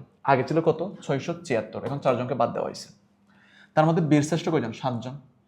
বীর উত্তম 67 জন, বীর বিক্রম 174 জন, বীর প্রতীক 424 জন, ঠিক আছে। তাহলে দেখো এখানে 7, 67, 174, 424, তাহলে বীর শ্রেষ্ঠ। তোমাকে যদি বলি বীর তো সবার ক্ষেত্রে আছে, বীর উত্তম, বীর শ্রেষ্ঠ, বীর বিক্রম, বীর প্রতীক। তোমাকে সহজ করে বলতেছি শ্রেষ্ঠ 7।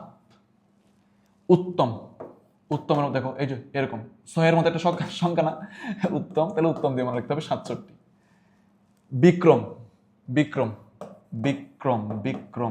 বিক্রম হচ্ছে 174, ঠিক আছে। আর বীর প্রতীক হচ্ছে 424। তাহলে বলো বীর বিক্রম কতজন বলো, বীর বিক্রম কতজন? আচ্ছা শ্রেষ্ঠ, বীর শ্রেষ্ঠ কতজন বললাম? 7।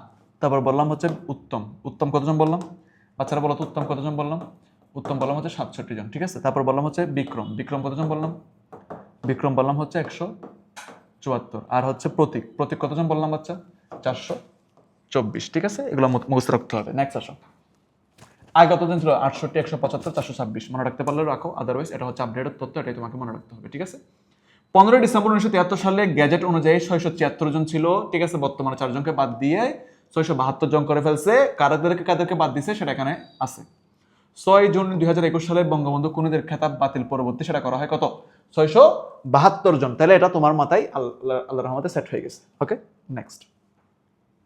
এখন আসো বীরশ্রেষ্ঠ যে 7 জন, এদের হচ্ছে পরিচিতিটা কিভাবে জানবো। এখানে সেনাবাহিনীতে কতজন ছিল? সেনাবাহিনীতে ছিল 3 জন। ইপিআর কতজন ছিল? 2 জন। নৌবাহিনীতে ছিল 1 জন, বিমান বাহিনীতে ছিল 1 জন। তাহলে বলো সেনাবাহিনী 3 জন, ইপিআর 2 জন, নৌবাহিনী 1 জন, বিমান বাহিনী 1 জন। তাহলে বলো বীরশ্রেষ্ঠ এই যে মুক্তিযুদ্ধ যে পরিচিতি, সেখানে 7 জন। 7 জনের মধ্যে সেনাবাহিনী 3 জন, ইপিআর 2 জন, নৌবাহিনী 1 জন, বিমান বাহিনী 1 জন। তাহলে মোট মুক্তিযুদ্ধ পরিচিতির মধ্যে 7 জনের মধ্যে সেনাবাহিনী 3 জন, ইপিআর 2 জন, নৌবাহিনী 1 জন, বিমান বাহিনী 1 জন। এখন আমরা এদের নামগুলো একটু জানবো, ক্লিয়ারলি জানবো। চলো নামগুলো একটু ক্লিয়ারলি জানার চেষ্টা করি। আসো নামগুলো একটু ক্লিয়ারলি জানি। নামগুলো একটু মোটামুটিভাবে ক্লিয়ারলি জানতে হবে। খেয়াল করো নামগুলো যদি আমি একটু বলি। সেনাবাহিনীতে 3 জন ছিল, এই 3 জন কে কে? সেনাবাহিনীতে যে 3 জন ছিল সেই 3 জন কে কে? সিপাহী মুস্তাফা কামাল, সিপাহী হামিদুর রহমান, ক্যাপ্টেন মহিউদ্দিন জাহাঙ্গীর। মোট কতজন ছিল? 3 জন। তাহলে সেনাবাহিনীতে ছিল কতজন? সেনাবাহিনীতে ছিল 3 জন। সেনাবাহিনীতে ছিল কতজন? 3 জন। সিপাহী মুস্তাফা কামাল, সিপাহী হামিদুর রহমান, ক্যাপ্টেন মহিউদ্দিন জাহাঙ্গীর। ক্যাপ্টেন মহিউদ্দিন জাহাঙ্গীর। এবার আসো ইপিআর। ইপিআর ছিল কতজন? 2 জন। ল্যান্স নায়ক মুন্সি আব্দুর রৌফ, ল্যান্স নায়ক নূর মোহাম্মদ শেখ, এবং নৌবাহিনীর মধ্যে ছিল একজন স্কোয়াড্রন ইঞ্জিনিয়ার রুহুল আমিন, বিমান বাহিনীতে ছিল একজন ফ্লাইট লেফটেন্যান্ট মতিউর রহমান। তাহলে এই হচ্ছে তোমাদের মুক্তিযুদ্ধ পরিচিতি। টোটাল কতজন বলো? 7 জন। মুক্তিযুদ্ধ পরিচিতি টোটাল কতজন বলো? 7 জন। তাহলে 7 জনের মধ্যে সেনাবাহিনী কতজন বলো ফেল? ভাইয়া সেনাবাহিনী কতজন বলো ফেল? সেনা কতজন? 3। ইপিআর কতজন? ইপিআর কতজন? ইপিআর হচ্ছে 2। নৌবাহিনী কতজন? নৌবাহিনী হচ্ছে কতজন? 1। তারপর হচ্ছে তোমার বিমান বাহিনী কতজন বলো? বিমান বাহিনী হচ্ছে তোমার 1। তাহলে 1 1 3 2 মোট কতজন হলো? 7 জন। তাদের পরিচয় এখানে আমি বরাবর বললাম। নৌবাহিনী যারা ছিল তাদেরকে বলা হতো স্কোয়াড্রন, ঠিক আছে। ইপিআর গুলোর বলা হতো ল্যান্স নায়ক, আর বিমান বাহিনীকে অবশ্যই ফ্লাইট, তাহলে ফ্লাইট লেফটেন্যান্ট। আর এখানে ছিল সেনাবাহিনী ছিল ক্যাপ্টেন আর সিপাহী। ক্যাপ্টেন আর কি? সিপাহী, ঠিক আছে। উপাধিগুলোও বলে ফেললাম। নেক্সট, তাহলে প্রথম বীরশ্রেষ্ঠদের মধ্যে প্রথম শহীদের নাম কি? ল্যান্স নায়ক মুন্সি আব্দুর রৌফ। শেষ শহীদের নাম কি? ক্যাপ্টেন মহিউদ্দিন জাহাঙ্গীর। ক্যাপ্টেন মহিউদ্দিন জাহাঙ্গীর। আমরা এখানে ছবিগুলো দেখতে পাচ্ছি, আর সেক্টর কি সেটা দেখতে পাচ্ছি। বীরশ্রেষ্ঠ মুস্তাফা কামাল ছিল সেক্টর নাম্বার 2-এ। বীরশ্রেষ্ঠ রুহুল আমিন ছিল সেক্টর নাম্বার 10-এ। বীরশ্রেষ্ঠ মতিউর রহমান ছিল ওনার কোনো সেক্টর ছিল না স্পেসিফিক। বীরশ্রেষ্ঠ Mohammad Sheikh sector number 8, Munshi Abdur Rouf sector 1, বীরশ্রেষ্ঠ মহিউদ্দিন জাহাঙ্গীর সেক্টর 7, আর বীরশ্রেষ্ঠ হামিদুর রহমান সেক্টর 4। এই হচ্ছে টোটাল ব্যাপার স্যাপার। তাহলে এখানে টোটালি কতজনের কথা বলছি আমি? বীরশ্রেষ্ঠ কতজনের কথা বললাম? বীরশ্রেষ্ঠ কতজনের কথা বললাম? 7 জনের কথা। বীরশ্রেষ্ঠ কতজনের কথা বললাম? 7 জনের কথাবার্তা বলে ফেললাম, ঠিক আছে। বলো, বীরশ্রেষ্ঠ Mustafa Kamal sector 2, Ruhul Amin sector 10, Motiur Rahman sector, ওনার কোনো সেক্টর ছিল না, নূর মোহাম্মদ শেখ সেক্টর 8, মুন্সি আব্দুর রৌফ সেক্টর 1, বীরশ্রেষ্ঠ মহিউদ্দিন জাহাঙ্গীর সেক্টর 7, আর হামিদুর রহমান সেক্টর 4। মোটামুটিভাবে তোমার কাছে ক্লিয়ার হয়ে গেল। নেক্সট, মুক্তিযুদ্ধের সময় হচ্ছে নারী সমাজ। নারী সমাজ নিয়ে একটু কথাবার্তা বলবো। মুক্তিযুদ্ধের যে নারী সমাজ, সেই নারী সমাজ নিয়ে একটু কথাবার্তা বলি। আসো, এখানে বীর পেতক খেতাবপ্রাপ্ত নারী মুক্তিযুদ্ধ কতজন? 2 জন। তার মধ্যে একজন নাম হচ্ছে ক্যাপ্টেন ডাক্তার সেতারা বেগম, আরেকজন নাম হচ্ছে তারামন বিবি। আরেকজন হচ্ছে কি? তারামন বিবি। এখন বলো, ক্যাপ্টেন সেতারা বেগম ছিল 2 নম্বর সেক্টরে, তারামন বিবি ছিল 11 নম্বর সেক্টরে। দুইটাই হচ্ছে মেডিকেল কোয়েশ্চেন। এই দুইটাই হচ্ছে মেডিকেল কোয়েশ্চেন, ঠিক আছে। সেতারা বেগম 2 নম্বর সেক্টর, তারামন বিবি 11 নম্বর সেক্টর। খেতাববিহীন আরেকজন হচ্ছে খাসিয়া সম্প্রদায়ের কাকন বিবি, উনি হচ্ছে মুক্তি বেটি নামে পরিচিত। এই যে কাকন বিবির ছবি আছে, সীতারা বেগমের ছবি আছে, তারামন বিবির ছবি আছে। একমাত্র নারী কমান্ডারের নাম হচ্ছে আশালতা বৈদ্য, হেমায়েত বাহিনীতে ছিল। পাক বাহিনী কর্তৃক দর্শিত নারী প্রায় 3 লক্ষ, এদেরকে বীরঙ্গনা সম্মাননা দেওয়া হয়। নির্যাতিত বন্দনা করেন ভাস্কর ফেরদৌসি প্রিয়বাসিনী। তাহলে এই হচ্ছে টোটাল নারীদের নিয়ে কথাবার্তা, ঠিক আছে। এগুলো হচ্ছে কি মুক্তিযুদ্ধের সময় যে সমস্ত নারীরা হচ্ছে ফ্রন্ট লাইনে ছিল, ওই সমস্ত নারীদের নিয়ে আমরা কি করলাম? কথাবার্তা এখানে বললাম। আচ্ছা, নেক্সট, বীর প্রতীক্ষাপ্রাপ্ত সর্বকনিষ্ঠ মুক্তিযুদ্ধ। বীর প্রতীক্ষাপ্রাপ্ত সর্বকনিষ্ঠ মুক্তিযুদ্ধের নাম কি? শহীদ আব্দুল লালু। সেক্টর নাম্বার কত ছিল? 11। বঙ্গবন্ধু কর্তৃক উপাধি বীর বিচ্ছু। বঙ্গবন্ধু কর্তৃক উপাধি দিচ্ছে ওনাদেরকে বীর বিচ্ছু। নেক্সট, ক্ষুদ্র নিগোষ্ঠী নিয়ে একটু কথাবার্তা বলে আসো। ক্ষুদ্র নিগোষ্ঠী, বীর বিক্রম খেতাবপ্রাপ্ত ক্ষুদ্র নিগোষ্ঠীর নাম হচ্ছে ইউকে সিন, আর উনি সেক্টর নাম্বার কত ছিল? 6-এ। আর উনি কোন বাহিনীতে ছিল? ইপিআর, ঠিক আছে।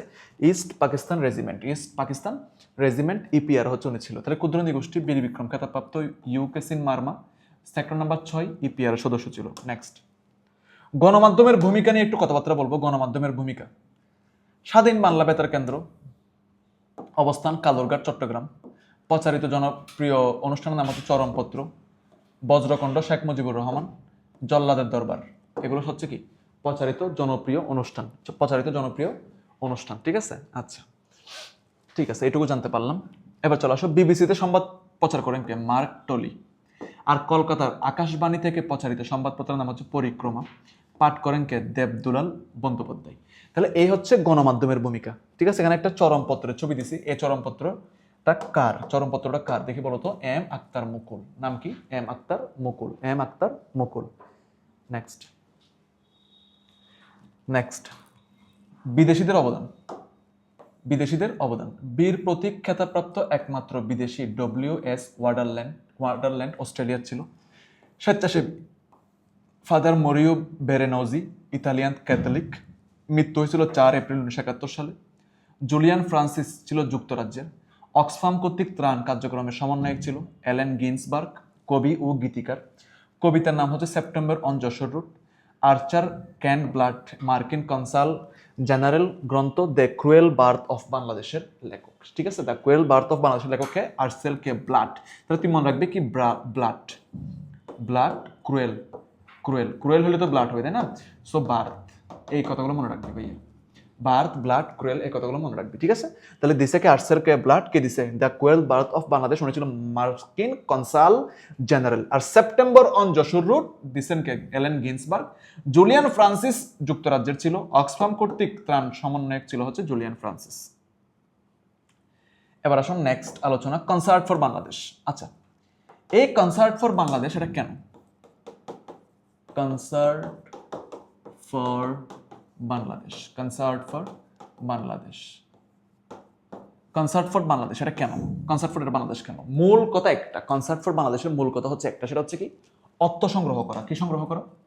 অর্থ সংগ্রহ করা। কনসার্ট ফর বাংলাদেশের মূল কথা হচ্ছে অর্থ সংগ্রহ, অর্থ সংগ্রহ, অর্থ সংগ্রহ করা। ঠিক আছে, তারিখ 1 আগস্ট 1971, স্থান যুক্তরাজ্যের new York city medicine square. সঙ্গীত পরিবেশন করছে George Harrison, Bob Dylan, sitar বাদক রবি শঙ্কর, সে স্বরে বাদক আলী আকবর খান, তবলা বাদক উস্তাদ আল্লাহ রাখা খান। আর উপস্থিতি ছিল প্রায় 40,000 দর্শক। আর উদ্দেশ্য প্রাপ্ত ইউনেস্কো সহায়তা, শরণার্থী প্রদান। এই হচ্ছে টোটাল ব্যাপার স্যাপার কনসার্ট ফর বাংলাদেশ নিয়ে। তাহলে concert for Bangladesh, concert for Bangladesh, concert for Bangladesh কেন করা হয়েছে? অর্থ সংগ্রহ করার জন্য করা হয়েছে। ঠিক আছে, অর্থ সংগ্রহের জন্য কনসার্ট ফর বাংলাদেশ করা হয়েছে। উপস্থিত দর্শকের সংখ্যা ছিল প্রায় 40,000। প্রাপ্ত অর্থ ইউনিসেফের সহায়তা, শরণার্থী প্রদান। ঠিক আছে, নেক্সট, মুক্তিযুদ্ধের বিভিন্ন রাষ্ট্রের ভূমিকা। এই বিভিন্ন রাষ্ট্রের ভূমিকার মধ্যে নাম্বার 1 ছিল হচ্ছে ভারত, নাম্বার 2 ছিল হচ্ছে সোভিয়েত ইউনিয়ন। ভারত কি করছে? ভারত হচ্ছে মুক্তিযুদ্ধের সময় সম্মুখ সারিতে অংশগ্রহণ করছে, শরণার্থীদের আশ্রয় প্রদান করছে এবং যৌথ বাহিনী 21 নভেম্বর 1971 সালে গঠন করছে, যারা সশস্ত্র বাহিনী দিবস হিসেবে পালন করা হয়। তাহলে তোমাকে যদি প্রশ্ন করা হয় সশস্ত্র বাহিনী দিবস কত তারিখ, আনসার হবে 21 নভেম্বর 1971। আনসার হবে কি 21 নভেম্বর 1971। এবার আসো Soviet union. What is Soviet union? বর্তমানে এটাকে সোভিয়েত ইউনিয়নকে বলা হচ্ছে রাশিয়া, রাশা। ঠিক আছে, রাশিয়া, রাশিয়াকে বলা হচ্ছে সোভিয়েত ইউনিয়নে। প্রায় 15টা কান্ট্রি মিলে হচ্ছে সোভিয়েত ইউনিয়ন ছিল আর কি। হ্যাঁ, প্রায় 15টা দেশ মিলে সোভিয়েত ইউনিয়ন ছিল। নিরাপত্তা পরিষদ কর্তৃক, জাতিসংঘের যে নিরাপত্তা পরিষদ কর্তৃক যুদ্ধবিরতির প্রস্তাবে ভেটো প্রদান করছে আর ভারতের সমরাস্ত্র প্রেরণ করছে। তাহলে এটা হচ্ছে তোমার 1971 সালের সময় বিশ্ব রাজনীতির একটা ভূমিকা। ঠিক আছে, বিশ্ব রাজনীতির মধ্যে ভারত একটা অগ্রণী ভূমিকা পালন করছে। দেন রাশিয়া হচ্ছে আমাদের ফুল সাপোর্টে কি করছে, কাজ করছে। ওকে, এইটুকু তুমি জানতে পারলো। নেক্সট, বাংলাদেশের বিপক্ষে কাজ করছে কারা? বিপক্ষে কাজ করছে কারা? বাংলাদেশের বিপক্ষে কাজ করছে কারা? মুক্তিযুদ্ধের সময় বাংলাদেশের বিপক্ষে কাজ করছে কারা? বাংলাদেশের বিপক্ষে কাজ করছে কারা? ইম্পর্টেন্ট, মার্কিন যুক্তরাষ্ট্র 7ম নৌবহর প্রেরণ করছে এবং জাতিসংঘের যুদ্ধবিরতির প্রস্তাব দিচ্ছে। তাহলে এরা হচ্ছে বাংলাদেশের বিপক্ষে কাজ করছে। এবার আসলে চীন, যুক্তরাষ্ট্রের প্রভাবলয়ে পাকিস্তানকে সমর্থন করছে হচ্ছে কি চীন। তাহলে এটা তোমাকে জানতে হবে, চীন কি করছে? বাংলাদেশের বিপক্ষে কাজ করছে। আমেরিকা কি করছে? বাংলাদেশের বিপক্ষে কাজ করছে। তাহলে এটুকু ব্যাপার স্যাপার তোমার কাছে ক্লিয়ার। নেক্সট, বিজয়ের সন্নিকটে। এবার আমরা একটু কথাবার্তা শুনবো বিজয়ের সন্নিকটে। এখান থেকে বিজয়ের সন্নিকট নিয়ে আমরা একটু কথাবার্তা শুনবো। আসো, বাংলাদেশকে স্বাধীন রাষ্ট্র হিসেবে স্বীকৃতি প্রদান করা হয়েছে প্রধানকে ভুটান 6 ডিসেম্বর, একই দিনে ভারত 6 ডিসেম্বর। এই জন্য বাংলাদেশ ভারত মৈত্রী দিবস হিসেবে পালিত হয়। বাংলাদেশ ভারত মৈত্রী দিবস হিসেবে পালিত হয় 6 ডিসেম্বর। 6 ডিসেম্বর, তাহলে বাংলাদেশকে প্রথম স্বীকৃতি দিছে কে? ভুটান। এরপরে দিছে কে? এরপরে দিছে হচ্ছে তোমার ভারত। ঠিক আছে, তাহলে প্রথম দিছে কে? প্রথম দিছে হচ্ছে কে? ভুটান। এরপর দিছে কে? ভারত। বাংলাদেশকে স্বীকৃতি দানকারী দেশ প্রথম ইউরোপীয় দেশের নাম হচ্ছে পূর্ব জার্মানি, মুসলিম অনারব দেশের নাম হচ্ছে মালয়েশিয়া। তাহলে মালয়েশিয়া এবং পূর্ব জার্মানি হচ্ছে বাংলাদেশকে কি করছে? স্বীকৃতি দান করছে। তাহলে বিজয়ের সন্নিকটে এই পুরো ব্যাপার স্যাপার তুমি ক্লিয়ার থাকবা। ঠিক আছে, বিজয়ের সন্নিকটে বাংলাদেশকে স্বাধীন রাষ্ট্র হিসেবে স্বীকৃতি প্রদান করছে কারা? প্রথমে হচ্ছে কি ভুটান, দেন হচ্ছে কি ভারত। উভয় হচ্ছে 6 ডিসেম্বরে দিছে। বাংলাদেশ ভারত মৈত্রী দিবস পালিত হয় কত তারিখ? 6 ডিসেম্বর। বাংলাদেশের স্বীকৃতি দানকারী দেশ পূর্ব জার্মানি, মুসলিম দেশ হচ্ছে মালয়েশিয়া। নেক্সট, প্রথম আরব দেশের নাম কি? আরব দেশের নাম হচ্ছে ইরাক। আফ্রিকান দেশের নাম কি? সেনেগাল। প্রথম শত্রুমুক্ত জেলা হচ্ছে যশোর, আর সর্বশেষ হচ্ছে মিরপুর। ঢাকা 31 জানুয়ারি 1972। 31 জানুয়ারি 1972, 31 জানুয়ারি 1972। ওকে, তাহলে প্রথম আরব দেশ বাংলাদেশের স্বীকৃতি দান করছে ইরাক। আফ্রিকান দেশ সেনেগাল, প্রথম শত্রুমুক্ত জেলা যশোর, সর্বশেষ মিরপুর, ঢাকা। নেক্সট আসো, এবার আসো বুদ্ধিজীবী হত্যাকাণ্ড। বুদ্ধিজীবী হত্যাকাণ্ড হচ্ছে খুবই কুখ্যাত একটা কাজ, খুবই কুখ্যাত একটা কাজ। সেটা কাজ কি সেটা বলি। বাংলাদেশকে মেধা শূন্য করার উদ্দেশ্যে এই হত্যাকাণ্ড চালানো হয়। 14 ডিসেম্বর 1971 সালে এই হত্যাকাণ্ড চালানো হয়। আনুমানিক সংখ্যা ছিল শিক্ষাবিদ 991 জন, ডাক্তার 49 জন, আইনজীবী 42 জন, সাংবাদিক 13 জন, অন্যান্য পেশার আরো 16 জন বুদ্ধিজীবীকে হত্যা করা হয়। কতজন বুদ্ধিজীবী বললাম? 16 জন বুদ্ধিজীবীর কথা বললাম। উল্লেখযোগ্য বুদ্ধিজীবীর মধ্যে কি ছিল? ডাক্তার ফজলুর রাব্বি, ডাক্তার আলিম চৌধুরী, দার্শনিক গোবিন্দচন্দ্র দেব, সাহিত্যিক মুনির চৌধুরী এবং সাহিত্যিক আনোয়ার পাশা। এসবগুলো হচ্ছে তোমার কি বললাম বুদ্ধিজীবী হত্যাকাণ্ড নিয়ে কথাবার্তা, মুক্তিযুদ্ধ হত্যাকাণ্ড নিয়ে কথাবার্তা হচ্ছে এসবগুলো। তাহলে বলো তারিখ, কত তারিখের কথা বললাম? 14 ডিসেম্বর 1971। আনুমানিক সংখ্যা শিক্ষাবিদ 991 জন, ডাক্তার 49 জন, আইনজীবী 42 জন, সাংবাদিক 13 জন ও অন্যান্য 16 জন। উল্লেখযোগ্য বুদ্ধিজীবীর মধ্যে ছিল ডাক্তার ফজলুর রাব্বি, আলিম চৌধুরী, দার্শনিক গোবিন্দচন্দ্র দেব, দার্শনিক মনির চৌধুরী, সাহিত্যিক আনোয়ার পাশা। এই সবগুলো হচ্ছে বুদ্ধিজীবীর জন্য, মানে বাংলাদেশে একদম বড় বড় যেগুলো মাথা ছিল সেই বড় বড় মাথাগুলোরে একদম মনে করে মেধা শূন্য করে ফেলছে।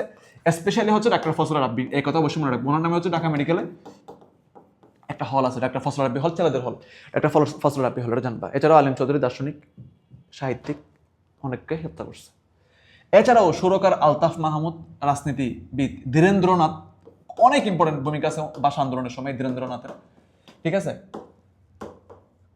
এছাড়াও হচ্ছে শহীদুল্লাহ কাইসার, জ্যোতির্ময় গুহ ঠাকুরতা, এসবগুলোরা হচ্ছে মানুষে হত্যা করছে পাকিস্তানিরা। বুদ্ধিজীবী হত্যা করছে কত তারিখে? 14 ডিসেম্বর 1971 সালে, ঠিক আছে। নেক্সট, বদ্ধভূমি। তুমি তো জানো বদ্ধভূমি বাংলাদেশের সবচেয়ে বড় বদ্ধভূমি হচ্ছে কোথায়? গল্লাবাড়ি বদ্ধভূমি, খুলনা। বুদ্ধিজীবী হত্যাকাণ্ড ঘটে রায়ের বাজার বদ্ধভূমিতে। শহীদ বুদ্ধিজীবী স্মৃতিসৌধ রায়ের বাজার, মোহাম্মদপুর, ঢাকা। স্থপতি হচ্ছে ফরিদ ইউ আহমেদ ও জামিল আল শাফি। সর্ববৃহৎ একক গণহত্যা চোকনগর, ডোমারিয়া, খুলনাতে, ঠিক আছে। তাহলে সবচেয়ে বড় বদ্ধভূমি হচ্ছে খুলনায়, গল্লামারি। আর সবচেয়ে একক বৃহত্তম গণহত্যা হচ্ছে চোকনগর, ডুমরিয়া, খুলনায়। স্থপতি ফরিদ ইউ আহমেদ ও জামি আল শাফি। শহীদ বুদ্ধিজীবী স্মৃতিসৌধ রায়ের বাজার, মোহাম্মদপুর, ঢাকা। নেক্সট, পাকিস্তানিদের আত্মসমর্পণ বলে একটা পার্ট আছে। এখানে বিজয় দিবসের কথা বলা হয়েছে। বিজয় দিবস কত তারিখ? 16 ডিসেম্বর 1971 সাল, 9 পৌষ 1378 বঙ্গাব্দ, রোজ বৃহস্পতিবার।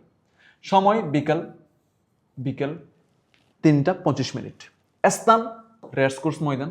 দলিলে স্বাক্ষর করেন কে? পাকিস্তানের পক্ষে লেফটেন্যান্ট জেনারেল আমির আব্দুল খান নিয়াজি, মিত্রবাহিনীর পক্ষে লেফটেন্যান্ট জেনারেল জগৎ সিং আরোরা, বাংলাদেশের প্রতিনিধি গ্রুপ ক্যাপ্টেন এ কে খন্দকার। পাকিস্তানের আত্মসমর্পণ আমাদের জন্য মেডিকেলের জন্য 5 স্টার ইম্পর্টেন্ট। এখানে যা ইনফরমেশন বলছি ভাইয়া, সবগুলো ইনফরমেশন তোর কাছে ক্লিয়ার হয়েছে কিনা দেখ। আই হোপ সবাই সবকিছু আই হোপ পারবা আর কি। হ্যাঁ, পাকিস্তান আত্মসমর্পণ অনেক কোথাও ক্লাস নিচ্ছি তো একটু বসলাম, কিছু মনে করো না, কেমন? দেখো তাইলে এখানে কি কি লিখে দিছি, এই লেখাগুলো একবার দেখো। স্পেশালি হচ্ছে ভাইয়া এই পয়েন্টগুলো বেশি জানবা, যেগুলো আমি তোমাকে এখানে মার্ক করে দিচ্ছি আমি। এই যে বিজয় দিবস, এই যে বিজয় দিবস এটা জানবা। তারপরে বিজয় দিবসের দিন হচ্ছে কি বার ছিল এটা জানবা, রোজ বৃহস্পতিবার, ঠিক আছে, রোজ বৃহস্পতিবার ছিল। বাংলাদেশের পক্ষে স্বাক্ষর করছে কে এটা জানবা, ঠিক আছে, বাংলাদেশের পক্ষে কে স্বাক্ষর করছে এটা জানবা। এটাও মোটামুটিভাবে ইম্পর্টেন্ট যে বাংলাদেশের পক্ষে স্বাক্ষর করছে কে। বাংলাদেশের পক্ষে স্বাক্ষর করছে হচ্ছে মিত্রবাহিনীর পক্ষে স্বাক্ষর করছে কে? লেফটেন্যান্ট জগৎ সিং আরোরা। আর পাকিস্তানের পক্ষে স্বাক্ষর করছে কে? জেনারেল আমির আবদুল্লাহ খান নিয়াজি। বাংলাদেশের প্রতিনিধি কে ছিল? গ্রুপ ক্যাপ্টেন এ কে খন্দকার। গ্রুপ ক্যাপ্টেন কি? এ কে খন্দকার। তাহলে এইটুকু ইনফরমেশন আমাদের জন্য মোটামুটি লেভেলের ইম্পর্টেন্ট। ওকে, আচ্ছা ঠিক আছে, এবার চলে আসো নেক্সট আসি। পাকিস্তানের সৈন্য সংখ্যা কত সেটা জানতে হবে। পাকিস্তানের সৈন্য সংখ্যা কত? পাকিস্তানের সৈন্য সংখ্যা ছিল প্রায় 93,000। অনেকে ছিল ভারতে বন্দী। সিমলা চুক্তির মাধ্যমে এদের মুক্তি দেওয়া হয় 2রা জুলাই 1972 সালে। 1972 সালে এদেরকে মুক্তি দেওয়া হয়। নেক্সট, মুক্তিযুদ্ধের অনেকগুলো গান নিয়ে কথাবার্তা আছে, এই গানগুলো নিয়ে একটু কথাবার্তা বলি। গোবিন্দ হালদারের রচিত মোরা একটি ফুলকে বাঁচাবো বলে যুদ্ধ করি, কণ্ঠ ও সুর দিছে কে? আফেল মাহমুদ। পূর্ব দিগন্তে সূর্য উঠেছে, রক্ত লাল রক্ত লাল রক্ত লাল। এই গান শুনছো না? এই গান, ঠিক আছে, এই গানও সেম। অ্যান্ড হচ্ছে এক সাগর রক্তের বিনিময়ে, এই গানও শুনছো, ঠিক আছে। জয় বাংলা বাংলার জয়, এই গানের রচয়িতাকে বলো? গীতিকার কাজী মাজহারুল আনোয়ার। সুরকারকে বলো? আনোয়ার পারভেজ। মাগো বাপনা কেন আমরা তোমায়, ঠিক আছে, এই গানের রচয়িতাকে গৌরব প্রসন্ন মজুমদার। সুরকারকে হেমন্ত মুখোপাধ্যায়। তাহলে এগুলো হচ্ছে মুক্তিযুদ্ধ ভিত্তিক গান, ঠিক আছে। তার মধ্যে আমার যেটা ফেভারিট সেটা হচ্ছে এটা, মোরা একটি ফুলকে বাঁচাবো বলে যুদ্ধ করি, ঠিক আছে। এটা হচ্ছে গোবিন্দ হালদার রচিত গান। সব কটা জানালা খুলে দাও না, এই গান শুনছো না? এই গানের গীতিকারকে বলো? এই গানের গীতিকার হচ্ছে নজরুল ইসলাম বাবু। সুরকার আহমদ ইমতিয়াজ বুলবুল, এখন হচ্ছে সাবিনা ইয়াসমিন হচ্ছে কণ্ঠশিল্পী। ওকে। মুক্তিযুদ্ধ বিষয়ে অনেকগুলো কবিতা আছে। কবিতার মধ্যে সেপ্টেম্বর অন যশোর রুট, এটার লেখক কে ছিল? এলেন গিন্সবার্গ। স্বাধীনতা এই শব্দটি কিভাবে আমাদের হলো? নির্মলুদ্দিন। স্বাধীনতা তুমি, তোমাকে পাওয়ার জন্য সেই স্বাধীনতা, ঠিক আছে। এছাড়া চুনিয়া আমার আর্কেডিয়া, এটা হচ্ছে রফিক আজাদ, এটা হচ্ছে শামসুর রহমানের লেখা, ঠিক আছে। নেক্সট, মুক্তিযুদ্ধ ভিত্তিক উপন্যাস রাইফেল রুটি আওরাত, আনোয়ার পাশা লিখেছে। হাঙ্গর নদী গ্রেনেড, সেলেনা হোসেন লিখেছে। নেকড়ে অরণ্য, জাহান্নাম হতে বিদায়, জলাঙ্গি, শওকত উসমান। আগুনের পরশমণি, জ্যোৎস্না জননীর রাত ও দেয়াল, হুমায়ুন আহমেদ। এই সবগুলো হচ্ছে হুমায়ুন আহমেদের উপন্যাস। আগুনের পরশমণি, জ্যোৎস্না জননীর গল্প, দেয়াল। তার মধ্যে দেয়ালটা 5 স্টার। মুক্তিযুদ্ধ ভিত্তিক চলচ্চিত্র, পামানা চলচ্চিত্র স্টপ জেনোসাইড, জহির রেহান। আমার খুবই ফেভারিট একজন পার্সন জহির রেহান, খুবই ক্রিয়েটিভ মানুষ ছিল লিটারেলি। পূর্ণাঙ্গ চলচ্চিত্র ওরা 11 জন, চাষী নজরুল ইসলাম। স্বল্প দৈর্ঘ্য চলচ্চিত্র আগামী 1984 সালে মোরশেদুল ইসলাম। বিখ্যাত পূর্ণদৈর্ঘ্য চলচ্চিত্র হাঙ্গর নদীর গ্রেনেড, চাষী নজরুল ইসলাম। আগুনের পরশমণি, হুমায়ুন আহমেদ। গেরিলা, নাসিরউদ্দিন ইউসুফ, সৈয়দ শামসুল হক রচিত। নিষিদ্ধ লোবান আর লোবান, এই হচ্ছে এগুলো হচ্ছে মুক্তিযুদ্ধ ভিত্তিক চলচ্চিত্র। এখানে দেখো, এই মুভিটা হয়তো অনেকে দেখছো। হ্যাঁ, মা হচ্ছে ওনাকে মুক্তিযোদ্ধাদের বাঁচানোর জন্য তার ছেলেকে হচ্ছে কি করে ফেলে? গুলি করে হত্যা করে। হাঙ্গর নদীর গ্রেনেড। আবার তোরা মানুষ হ, খান আতাউর রহমান। দিরে বহে মেঘনা, আলমগীর কবির। জীবনটুলি, তাম্বির মোকাম্মেল। এটা হচ্ছে আমাদের জন্য 5 স্টার ইম্পর্টেন্ট। জীবনটুলি, তাম্বির মোকাম্মেল, দিরে বহে মেঘনা, আলমগীর। আবার তোরা মানুষ হ, খান আতাউর রহমান, খান আতাউর রহমান, ঠিক আছে। নেক্সট, মুক্তিযুদ্ধ ভিত্তিক ভাস্কর্য জাতীয় স্মৃতিসৌধ। তোমরা তো জানো যে জাতীয় স্মৃতিসৌধের কিন্তু অনেকগুলো পার্ট আছে। হ্যাঁ, জাতীয় স্মৃতিসৌধ অনেকগুলো পার্ট আছে। প্রথম যে জাতীয় স্মৃতিসৌধের মধ্যে যে স্থাপনা, প্রথমটা হচ্ছে 1971 সাল, 1969, তারপর 1966, 1900 হচ্ছে তোমার 62, তারপর হচ্ছে 56, তো 54, 52, ভাষা আন্দোলন, সবগুলো। তো জাতীয় স্মৃতিসৌধের সিকোয়েন্সটা কি কি? ওইখানে সিকোয়েন্সটা হচ্ছে প্রথম সিকোয়েন্স হচ্ছে, তোমাকে আমি যদি সুন্দর করে লিখে দিই, 1971। দেন এরপরে যেটা আছে সেটা হচ্ছে কত? 1969। দেন 1966। দেন হচ্ছে 1962। দেন 1956। দেন 1954। দেন 1952। 1 2 3 4 5 6 7, এই 7টা স্তম্ভ আছে এখানে। স্থান কোথায়? সাভার, নবীনগর, ঠিক আছে। জাতীয় স্মৃতিসৌধ। জাগ্রত চৌরঙ্গি, প্রথম নির্মিত ভাস্কর্য আব্দুল রাজ্জাক, এটা আমি আগেও বলছি, জয়দেবপুর, গাজীপুর। নেক্সট, অপরাজয়ের বাংলা, সৈয়দ আবদুল্লাহ খালেদ, অবস্থান কোথায়? কলা ভবন, ঢাকা বিশ্ববিদ্যালয়। স্বাধীনতার স্তম্ভ, কাশেফ মাহমুদ চৌধুরী, মেরিনা তাবাসসুম। প্রথম একমাত্র ভূগর্ভস্থ জাদুঘর, অবস্থান কোথায়? সোহরাওয়ার্দী উদ্যান, ঢাকা। বিজয় 71, শ্যামল চৌধুরী, অবস্থান বাংলাদেশ কৃষি বিশ্ববিদ্যালয়, ময়মনসিংহ। এছাড়াও কিছু এক্সট্রা ইনফরমেশন আমাদের আছে। মুক্তিযুদ্ধ বিষয়ক মন্ত্রণালয় গঠিত হয় 23 অক্টোবর 2001 সালে। বিজয় কেতন, মুক্তিযুদ্ধের ভিত্তিক জাদুঘর বিজয় কেতন, ঢাকা সেনানিবাসে অবস্থিত, ঠিক আছে। এই হচ্ছে আমাদের টোটাল ব্যাপার স্যাপার, ঠিক আছে। আমরা মোটামুটিভাবে আজকে মুক্তিযুদ্ধের যে পার্ট, ঠিক আছে, মহান মুক্তিযুদ্ধের যে লেকচার সেটা আমরা এখানে শেষ করলাম, ঠিক আছে। মহান মুক্তিযুদ্ধের লেকচারটা আমরা এখানে শেষ করলাম। আই হোপ সো তোমরা সব কিছু বুঝতে পারছো এবং হচ্ছে একটা খুব ভালো আইডিয়া পাইছো মুক্তিযুদ্ধ সম্পর্কে, কিভাবে কতটুকু পড়তে হবে। আমি পুরো ক্লাস জুড়ে এই এমন ইনফরমেশনগুলো দিতে চাইছি যেগুলো না পড়ে গেলে পরীক্ষার হলে গোনা হবে, যেগুলো থেকে পরীক্ষা অবশ্যই আসবে, সেগুলো দিতে চাইছি। এমন আরও যদি ইজিলি বলি তোমাদেরকে, আমি যেভাবে পড়াইছি এই ক্রাইটেরিয়াগুলো মেনে যদি ভাই তুমি কমপ্লিট করে ফেলতে পারো, ক্লাসের পর ক্লাসেই কমপ্লিট হয়ে যাবে এবং তুমি হচ্ছে মুক্তিযুদ্ধ সম্পর্কে খুব ভালো একটা আউটলাইন পাবা, ঠিক আছে। এখন তুমি কি করবা? এখন তুমি ভাইয়া যে প্রিভিয়াস ইয়ারে